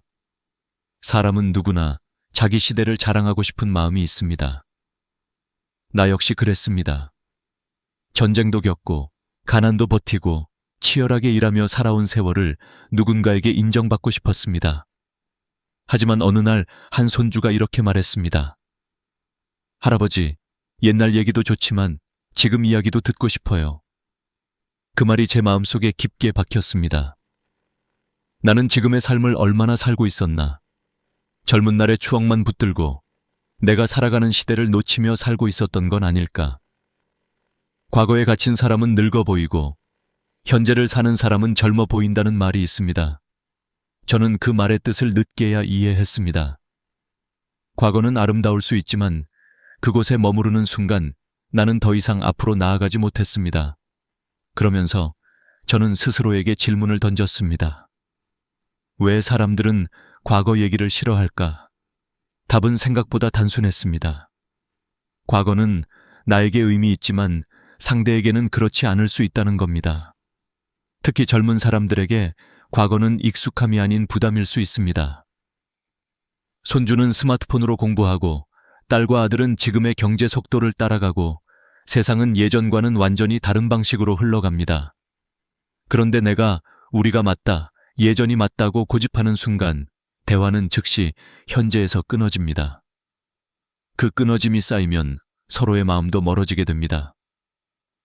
결국 과거는 내가 붙들고 있는 동안 현재를 잃게 만드는 그림자가 되었습니다. 저는 어느 날 우연히 들은 말 한마디에서 큰 깨달음을 얻었습니다. 과거는 추억으로 남기면 빛나지만 삶의 중심이 되면 짐이 된다. 정말 그렇습니다. 과거를 이야기하는 건 나쁜 일이 아닙니다. 하지만 과거에 갇히는 것은 관계를 닫아버리고 마음을 무겁게 만듭니다. 그래서 저는 조금씩 연습하기 시작했습니다. 과거가 떠올라도 굳이 꺼내지 않기, 옛날 방식이 떠올라도 지금 방식을 먼저 이해하려고 하기, 그리고 무엇보다 지금 이 순간을 보기. 처음에는 쉽지 않았습니다. 익숙한 방식이 언제나 편하니까요. 하지만 변화는 작은 결심 하나에서 시작되었습니다. 우선 저는 요즘 세상을 인정하는 연습을 했습니다. 기술이 빨리 변하고 사람들의 생각이 달라지고 문화가 새로운 형태로 바뀌고 있다는 사실을 받아들이기로 했습니다. 처음엔 스마트폰으로 모든 걸 해결하는 손주가 이해되지 않았지만 나중에는 그 방식이 그 아이의 시대라는 걸 인정했습니다. 그 인정을 하고 나니 제 마음도 한결 가벼워졌습니다. 세상이 달라진 게 잘못이 아니라 자연스러운 변화라는 걸 깨닫게 된 것입니다. 변화를 인정하자 관계도 자연스럽게 부드러워졌습니다. 손주의 이야기를 더 듣게 되었고 아이들과 대화도 더 편안해졌고 무엇보다 대화를 할 때 서로 웃는 시간이 훨씬 많아졌습니다. 그 다음 저는 오늘의 작은 기쁨을 발견하는 연습을 했습니다. 예전에는 아무 느낌 없던 햇살, 동네에 핀 작은 꽃, 카페에서 들려오는 잔잔한 음악 같은 것들이 어느 순간 제 눈에 들어오기 시작했습니다. 지금의 나를 살게 해주는 것은 거창한 일이 아니라 이런 작은 순간들이었습니다. 과거의 영광이나 아쉬움에 매달릴 이유가 없었습니다. 오늘의 따뜻함이 바로 내가 살아있다는 증거였습니다. 오늘을 제대로 보면 굳이 과거에 머물 필요가 없었습니다. 마지막으로 저는 미래를 준비한다는 것이 무엇인지 다시 생각하게 되었습니다. 나이가 들었다고 새로운 것에 도전하지 말라는 법은 없습니다. 작은 취미 하나라도 배우고 싶은 게 있다면 해보는 것. 새로운 길이 두렵더라도 발을 내디뎌 보는 것. 그것이 바로 미래를 여는 첫걸음이라는 걸 깨달았습니다. 과거가 나를 만들었지만 앞으로의 삶을 결정하는 것은 결국 오늘의 나였습니다. 그래서 저는 지금도 제 스스로에게 이렇게 말합니다. 과거는 내 삶의 일부일 뿐 전부는 아니다. 추억은 따뜻한 불빛처럼 남아있지만 저는 이제 그 불빛을 뒤에서 바라보고 앞으로 걸어가기로 했습니다. 나이가 들어 보이는 건 주름 때문이 아니라 마음이 과거에 갇혀 있기 때문이라는 걸 저는 아주 늦게 깨달았습니다. 하지만 늦게 깨달아도 상관없습니다. 지금 행동하면 되는 것이니까요. 오늘부터 저는 과거를 꺼낼 때마다 이렇게 되묻습니다. 지금 이 순간을 살아가고 있는가? 이 질문이 저를 현재로 끌어내고 다시 나답게 살아가게 만들었습니다. 나이가 들수록 저는 입가에 가장 먼저 올라오는 말이 무엇인지 스스로에게 물어본 적이 있습니다. 놀랍게도 그것은 감사나 기쁨이 아니라 왜 이렇게 몸이 아프지? 요즘 세상은 왜 이 모양이냐? 애들은 왜 이렇게 연락이 없을까? 같은 불평과 원망의 말이었습니다. 처음엔 그것이 그냥 자연스러운 한숨이라고 생각했습니다. 하지만 어느 날 문득 제 곁에 사람들이 점점 줄어들고 있다는 걸 깨달았습니다. 누군가와 만나면 대화의 시작이 늘 몸의 통증 이야기였고, 식사를 하면 음식값이 올랐다는 불평이 따라붙고, 가족이 찾아오면 왜 늦었느냐는 원망부터 나왔습니다. 저는 그때까지 몰랐습니다. 내 입에서 나오는 그 작은 말들 하나하나가 사람들의 마음을 조금씩 밀어내고 있었다는 사실을. 어느 날 딸이 조심스럽게 말했습니다. 아빠 얼굴 보면 좋은데 자꾸 불평만 들려서 마음이 좀 무거워져. 그 말이 제 가슴을 찌르듯 들어왔습니다. 딸이 나를 피하려고 하는 게 아니라 나와의 만남이 기쁨이 아니라 부담이 되어가고 있었던 겁니다. 그동안 저는 몸이 아프다는 이유로, 나이가 들었다는 이유로, 세상이 변했다는 이유로 불만을 입 밖에 꺼내는 것이 당연하다고 생각했습니다. 하지만 불평은 나에게만 쌓이는 게 아니었습니다. 내가 만나는 모든 사람의 마음에도 조금씩 내려앉아 결국 관계를 어둡게 만들고 있었습니다. 한 친구가 이런 이야기를 했습니다. 불평은 처음엔 동정이 되고, 두 번째는 안타까움이 되고, 세 번째부터는 피하고 싶은 이야기가 돼. 이 말은 정말 사실이었습니다. 처음엔 누구라도 위로합니다. 많이 힘들었겠다. 요즘 많이 아프신가 봐요. 하지만 그 말이 반복될 때 상대는 어느 순간 깊은 피로감을 느끼기 시작합니다. 대화를 나누면 기운이 빠지고, 만나면 마음이 무거워지기 때문에 자연스럽게 거리를 두게 됩니다. 결국 외로움은 어느 날 갑자기 찾아오는 게 아니라 내 입에서 나오는 말들이 하나씩 벽을 쌓아 만든 결과였습니다. 물론 불편함을 이야기하는 것이 잘못이라는 건 아닙니다. 누구나 아프고 누구나 걱정이 있고 누구나 하소연할 때가 있습니다. 하지만 문제는 불평만 남아있을 때입니다. 감정은 전달되는 법입니다. 내가 어둡게 말하면 상대의 마음도 어두워지고, 내가 계속 힘들다는 말을 반복하면 상대는 결국 힘들어집니다. 그래서 저는 내 마음을 정직하게 들여다보기로 했습니다. 나는 왜 이렇게 불평이 많아졌을까? 스스로에게 묻자 놀랍게도 그 밑바탕에는 두려움과 불안이 자리하고 있었습니다.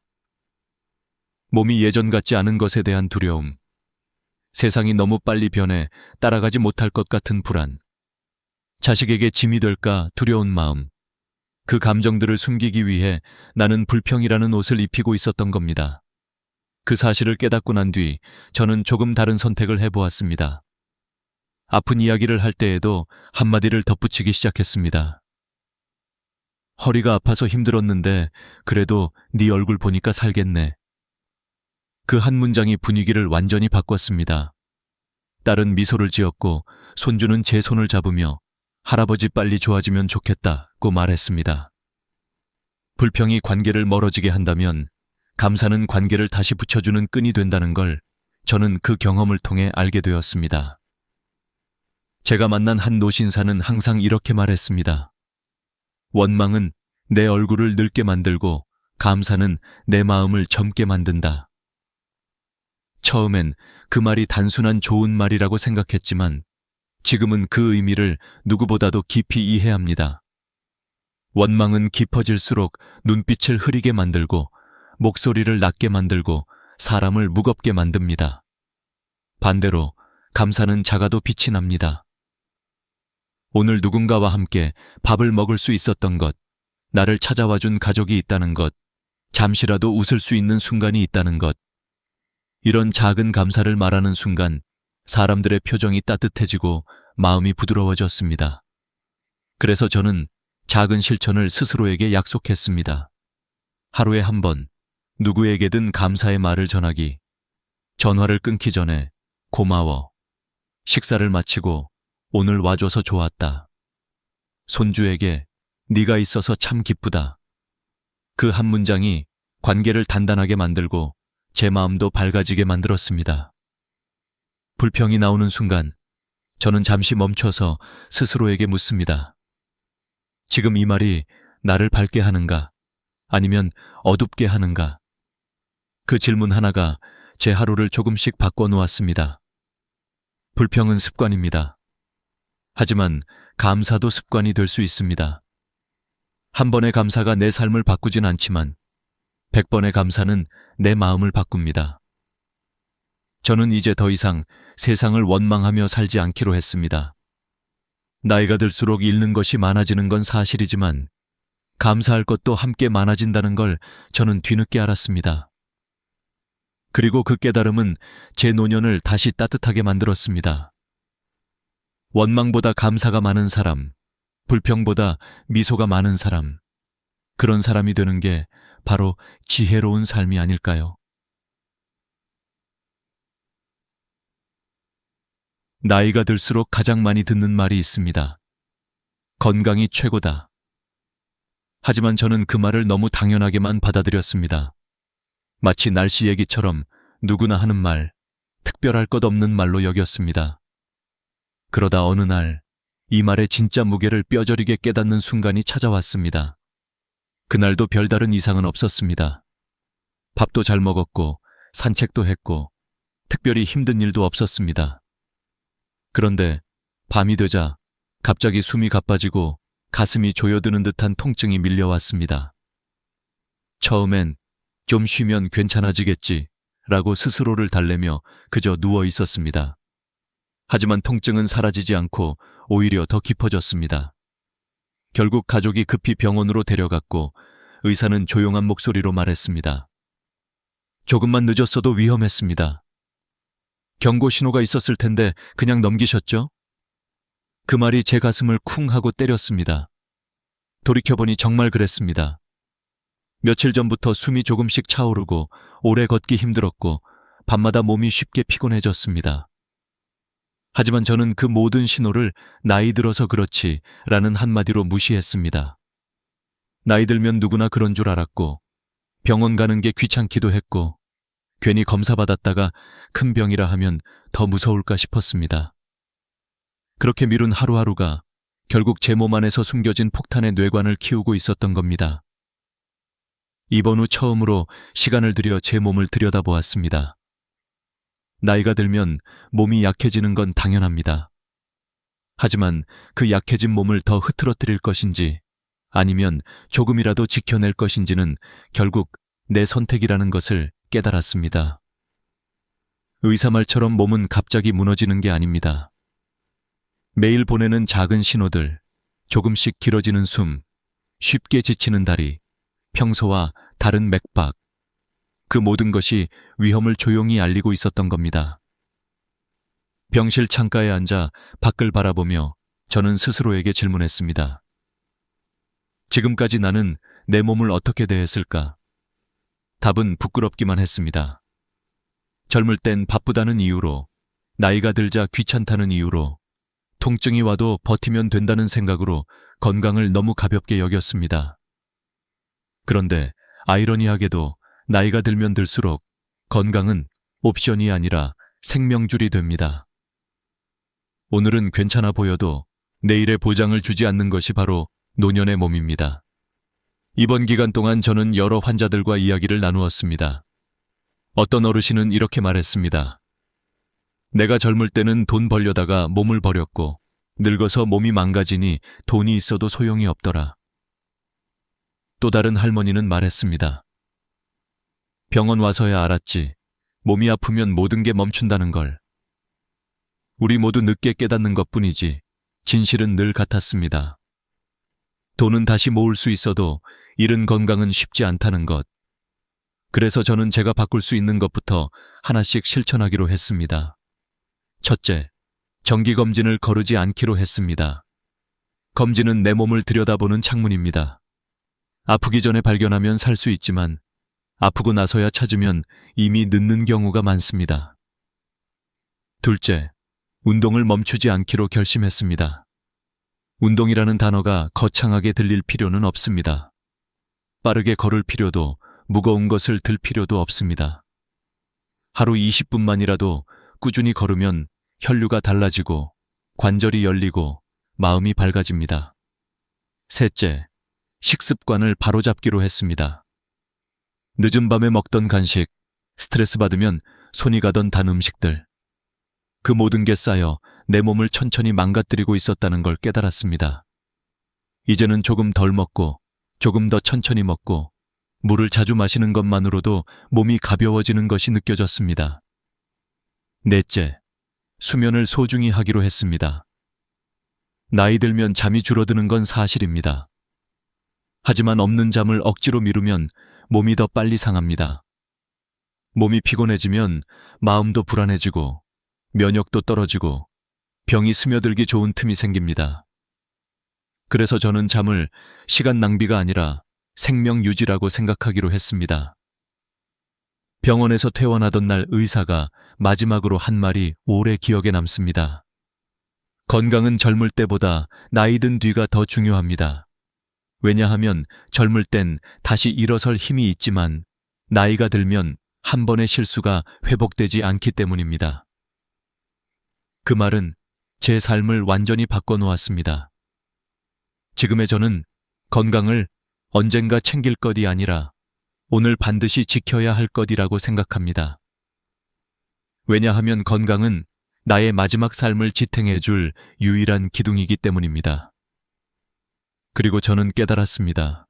건강을 챙기는 건 늦은 게 아닙니다. 지금 깨달았으면 지금부터 잘 살면 됩니다. 이 나이에 운동을 시작하는 게 부끄러운 것도 아닙니다. 오히려 용기입니다. 조금만 아파도 병원을 찾는 것이 비겁한 것도 아닙니다. 오히려 지혜입니다. 나를 살릴 사람은 결국 나뿐입니다. 그래서 저는 오늘도 천천히 걷습니다. 숨이 조금 차도 괜찮습니다. 천천히라도 꾸준히 몸을 움직이고 내가 먹는 것을 돌아보고 몸이 보내는 신호를 귀 기울여 듣습니다.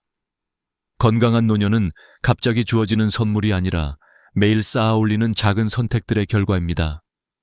오늘 내가 내 몸을 어떻게 대하는지가 내일의 나를 만든다는 사실을 저는 늦게서야 알았습니다. 여러분도 부디 제 경험에서 작은 교훈 하나라도 건져가시길 바랍니다. 건강은 나중이 아니라 지금입니다. 지금 챙겨야 내일을 살 수 있습니다. 나이가 들면서 가장 많이 보고 가장 많이 듣게 되는 것이 바로 돈 이야기입니다. 누군가는 모임에서 자식의 재산을 자랑하고 누군가는 자기 통장의 잔고를 걱정하며 한숨을 쉽니다.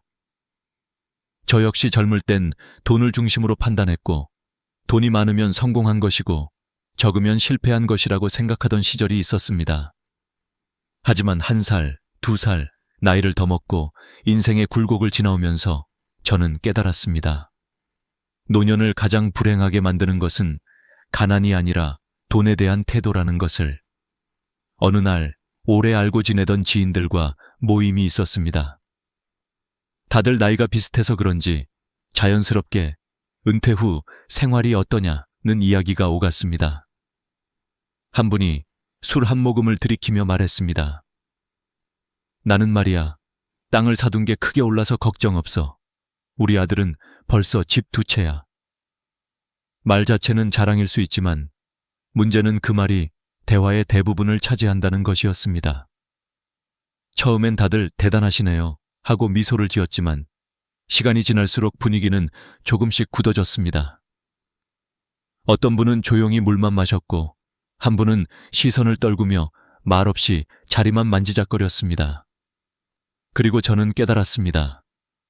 돈 자랑은 듣는 이를 작게 만들고 말하는 이를 외롭게 만든다는 것을. 가끔 이런 사람이 있습니다. 아무리 좋은 음식을 먹어도 그 자리에서 돈 얘기를 꺼내고 아무리 즐거운 시간을 보내도 결국 결론은 돈이 최고야로 끝나는 사람. 그런 사람 곁에는 어느새 사람들이 하나둘 사라집니다. 왜냐하면 돈 얘기를 반복하는 순간 상대는 나와의 시간을 비교의 시간으로 느끼기 때문입니다. 비교는 마음을 불편하게 하고 불편함은 거리를 만들고 거리는 결국 관계를 끊어놓습니다. 그런데 반대로 돈이 적어서 집착하는 사람도 있습니다. 나는 돈 없어서 아무것도 못해. 돈이 인생의 전부야. 이 말을 입에 달고 살면 어느 순간 마음이 너무 좁아집니다. 계산이 습관이 되고 의심이 눈빛을 채우고 돈의 크기가 사람의 진심보다 더 중요해집니다. 그 결과는 어떨까요? 돈은 조금 지켜질지 몰라도 사람은 잃게 됩니다. 관계는 약해지고 마음은 더 가난해지고 결국 혼자 남게 됩니다. 저는 언젠가 한 노신사에게 중요한 이야기를 들은 적이 있습니다. 그분은 젊었을 때 돈을 벌려고 인간관계를 놓쳤고 나이가 들어선 돈을 지키느라 사람을 더 잃었다고 말했습니다. 그리고 마지막으로 이렇게 말했습니다. 돈은 잃어도 다시 벌 수 있어. 하지만 사람은 잃으면 되돌릴 수 없어. 그 말을 들은 저는 한동안 말문이 막혔습니다. 왜냐하면 그 말이 너무도 진실했기 때문입니다. 노년의 가장 큰 자산은 통장 잔고가 아니라 내 곁에 끝까지 남아있는 사람이 몇 명이냐입니다. 같이 밥을 먹어줄 사람, 병원에 함께 가줄 사람, 그냥 옆에 앉아 있어줄 사람. 이들이 바로 진짜 재산입니다. 그렇다면 어떻게 해야 할까요? 저는 스스로 몇 가지를 정리해 보기로 했습니다. 첫째, 돈을 자랑하지 않기. 자랑은 나를 크게 만들지 않고 오히려 작게 만듭니다. 듣는 사람의 마음을 불편하게 만들고 그 불편함이 쌓이면 결국 관계가 느슨해집니다. 둘째, 돈에 집착하지 않기. 돈을 너무 잡고 있으면 마음이 딱딱해지고 사람을 잃게 됩니다. 돈은 필요하지만 인생의 전부가 되어서는 안 됩니다. 밥 한 끼의 가격을 따지기보다 그 밥을 함께 먹는 사람이 누구인지가 더 중요합니다. 셋째, 돈이 아닌 신뢰를 쌓기. 돈은 시간이 지나면 가치가 변하지만 신뢰는 쌓일수록 단단해지고 더 큰 가치를 만들어냅니다. 나를 기억하고 나를 필요로 하고 나를 소중히 여기는 사람들. 이들을 지키는 것이야말로 노년의 가장 값진 투자입니다. 어느 날 저는 제 자녀에게 이렇게 말했습니다. 내 가진 돈보다 내 곁에 있는 사람이 더 고맙다. 그 말이 진심이었습니다. 돈은 나를 먹여 살릴지 몰라도 사람은 나를 살아있게 해줍니다. 돈은 편함을 주지만 사람은 따뜻함을 줍니다. 편함은 잠시 머물지만 따뜻함은 오래갑니다. 노년의 삶을 돌아보면 결국 남는 건 돈이 아니라 관계의 온도입니다. 따뜻한 관계는 나를 젊게 만들고 나를 웃게 만들고 나를 살게 합니다. 그래서 저는 이제 돈 이야기를 줄이고 고마운 이야기, 따뜻한 이야기, 즐거운 이야기를 더 많이 하려고 합니다. 왜냐하면 저는 깨달았습니다. 돈은 나눌수록 줄어들고 사람은 나눌수록 많아진다는 것. 이제는 돈이 아니라 마음을 중심에 두고 살아가고 싶습니다. 내가 남기는 마지막 기억이 숫자가 아닌 따뜻함이길 바라면서 말입니다. 나이가 들수록 자연스럽게 마음이 자식에게로 향합니다. 어릴 때는 먹이고 입히고 키우느라 하루가 어떻게 지나가는지도 몰랐고 성인이 된 뒤에는 그저 잘 살고 있는지 걱정이 됐습니다. 그래서일까요? 나도 모르게 자식에게 조언을 넘어서 간섭을 하게 되는 순간이 많아졌습니다. 그 마음의 출발은 언제나 사랑이었지만 어느 순간부터 저는 깨달았습니다. 부모의 사랑이 간섭으로 변하는 순간 자식의 마음은 다친다는 것을. 어느 날 딸과 통화를 하다가 서로의 감정이 상하는 일이 있었습니다. 저는 그저 걱정되는 마음으로 그 직장은 너무 힘들지 않겠냐? 그런 사람과 결혼하면 고생할 수도 있다 라고 말했을 뿐이었습니다. 그런데 딸은 한숨을 쉬며 말했습니다. 엄마, 내가 선택할 수 있게 좀 해줘. 그 말이 처음엔 무척 서운했습니다. 나는 평생 너만 생각하며 살았는데 어떻게 그런 말을 할 수 있나 싶었습니다. 하지만 전화를 끊고 한참을 생각해보니 딸의 말이 틀린 말은 아니었습니다. 우리는 부모라는 이름으로 자식의 인생을 걱정하지만 자식에게는 그 걱정이 때로는 간섭, 때로는 부담, 때로는 압박으로 다가갑니다. 부모는 돕는다고 했지만 자식은 통제받는다고 느낄 때가 많습니다. 저는 그때 처음으로 과거를 돌아보았습니다. 제가 젊었을 때 어떤 사람이었을까? 저도 누군가 내 인생에 간섭하면 숨이 막혔고 선택을 대신하려 들면 억울했습니다. 그런데 나이가 들자 제가 바로 그 모습을 자식에게 보여주고 있었던 겁니다. 어느 날 한 지인이 이런 이야기를 해주었습니다. 부모가 모든 걸 해줄 때는 편하지만 결국 자식은 약해진다. 처음엔 마음에 걸리는 말이었지만 시간이 흐를수록 더 깊이 이해하게 되었습니다. 진짜 사랑은 자식을 편하게 만드는 게 아니라 단단하게 만드는 것이라는 말이었습니다. 그렇다고 해서 자식을 완전히 혼자 두라는 말은 아닙니다. 부모는 언제나 가장 든든한 울타리이고 자식에게 마지막까지 남아있는 안전한 공간입니다. 하지만 그 울타리가 담장이 되어 자식을 가두면 안 됩니다. 울타리는 보호해야 하고 담장은 막아서는 안 됩니다. 이 차이를 아는 것이 바로 나이든 부모가 가져야 할 지혜입니다. 저는 그때부터 자식에게 말을 건넬 때 항상 마음속으로 한 가지를 확인합니다.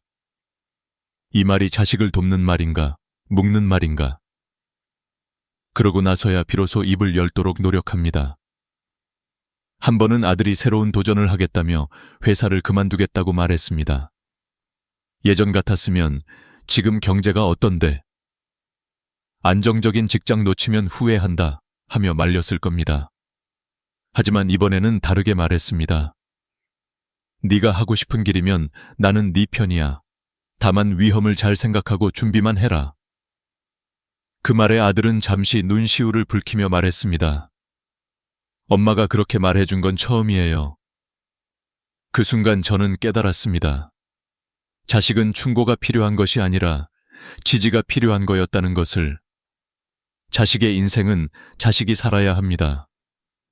우리는 방향을 보여주는 나침반은 될 수 있지만 대신 걸어줄 수는 없습니다.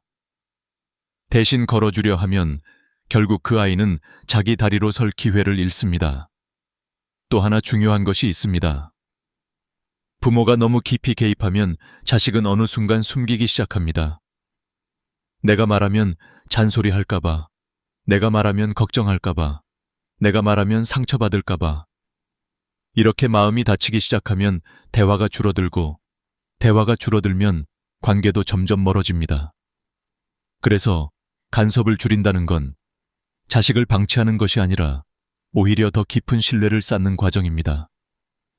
지나치게 개입하지 않는다는 것은 손을 떼는 것이 아니라 손을 펼쳐 넓게 감싸주고 필요한 순간에만 젠틀리 잡아주는 것입니다. 저는 이제야 조금씩 배워가고 있습니다. 내가 걱정할수록 자식의 날개는 작아지고 내가 믿어줄수록 자식의 날개는 커진다는 것을.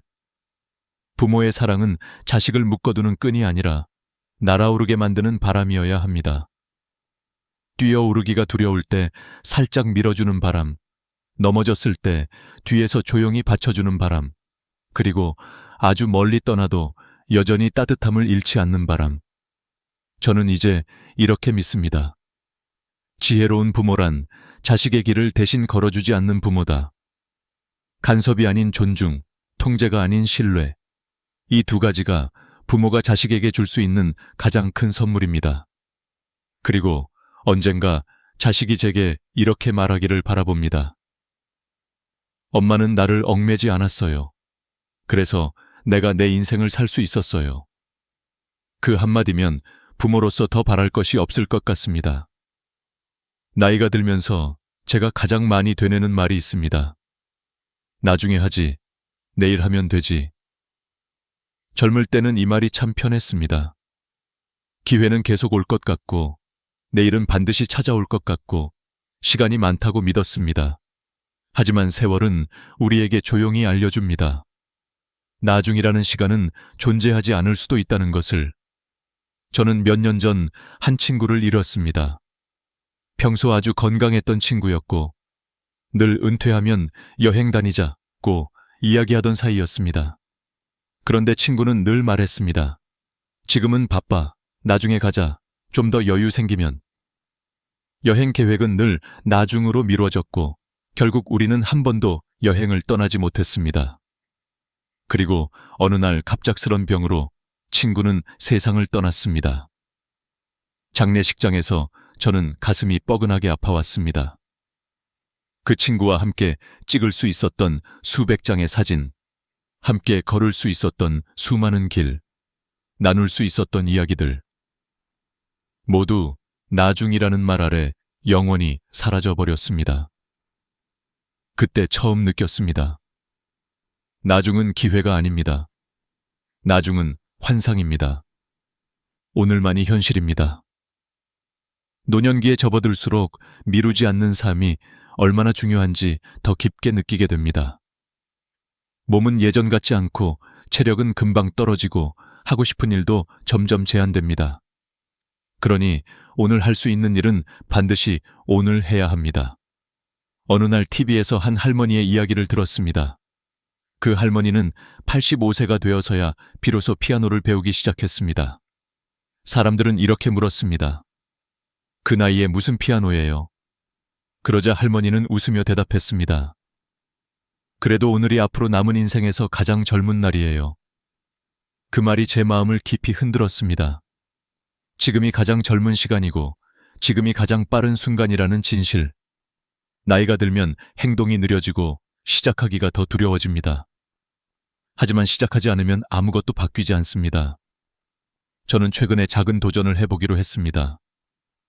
아침에 10분씩 걷는 것.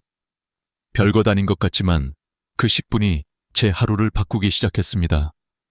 숨이 조금 더 편해지고 마음이 조금 더 맑아지고 하루가 조금 더 길어진 느낌이 들었습니다. 작은 실천이 쌓이면 삶이 달라진다는 걸 다시 느꼈습니다. 사람 관계도 마찬가지입니다. 연락해야겠다고 생각해놓고 미루면 어느 날 연락하고 싶어도 할 수 없게 될 때가 있습니다. 마음속으로만 고맙다고 생각하고 미안하다고 생각하고 사랑한다고 느끼면서도 막상 말하지 않았던 그 말들을 전하지 못한 채 영원히 남기게 되는 순간이 찾아오기도 합니다. 저희 큰오빠가 떠올랐습니다. 평소 말이 없고 무뚝뚝한 사람이라 고맙다는 말도 미안하다는 말도 거의 하지 않았습니다. 저 역시 표현하지 못한 마음이 많았습니다. 그러던 어느 날 오빠가 큰 수술을 해야 한다는 소식을 들었습니다. 수술실 앞에서 떨리는 마음으로 기다리며 저는 마음속으로 계속 되뇌었습니다. 왜 나는 고맙다는 말을 한 번도 하지 않았을까? 왜 나는 미안하다는 말을 미루었을까? 왜 나는 사랑한다는 말을 숨겼을까? 다행히 수술은 잘 끝났지만 그날 저는 크게 깨달았습니다. 미루는 동안 우리는 소중한 순간을 잃고 있었던 것입니다. 그 이후로 저는 조금씩 바뀌었습니다. 전화할까 말까 고민되면 바로 전화하고, 전하고 싶은 말이 생기면 바로 메시지를 보내고, 하고 싶은 일이 생기면 바로 시작해봅니다. 완벽하지 않아도 괜찮습니다. 늦어도 괜찮습니다. 시작하는 것이 중요합니다.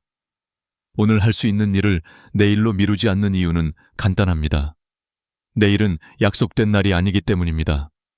오늘 웃으면 내일의 표정이 밝아지고, 오늘 걷기 시작하면 내일의 몸이 달라지고, 오늘 마음을 열면 내일의 관계가 따뜻해집니다. 누군가는 이렇게 말할지도 모릅니다. 이미 너무 늦었어. 나이가 많아. 하지만 아닙니다. 우리가 가진 시간에서 가장 젊은 날은 언제나 오늘입니다. 내일은 오늘보다 늦고 어제는 이미 끝났습니다. 그러니 지금 할 수 있는 작은 행동 하나가 내 남은 인생을 완전히 바꿀 수 있는 씨앗이 됩니다. 저는 이제 더 이상 인생을 미루고 싶지 않습니다. 남은 시간이 얼마나 될지 모르지만 그 시간과 맞바꿀 수 있는 소중한 것들이 너무 많다는 걸 알았기 때문입니다. 오늘 할 수 있는 것은 오늘 하고, 오늘 표현할 수 있는 말은 오늘 하고, 오늘 시작할 수 있는 삶은 오늘 시작하겠습니다. 이것이 제가 얻은 마지막 지혜입니다. 행복한 노년은 무언가를 더하는 것보다 오늘을 붙잡는 데서 온다는 것. 오늘을 잡으면 내일이 밝아지고, 오늘을 놓치면 내일은 비어버립니다. 여러분도 부디 오늘을 놓치지 마시길 바랍니다.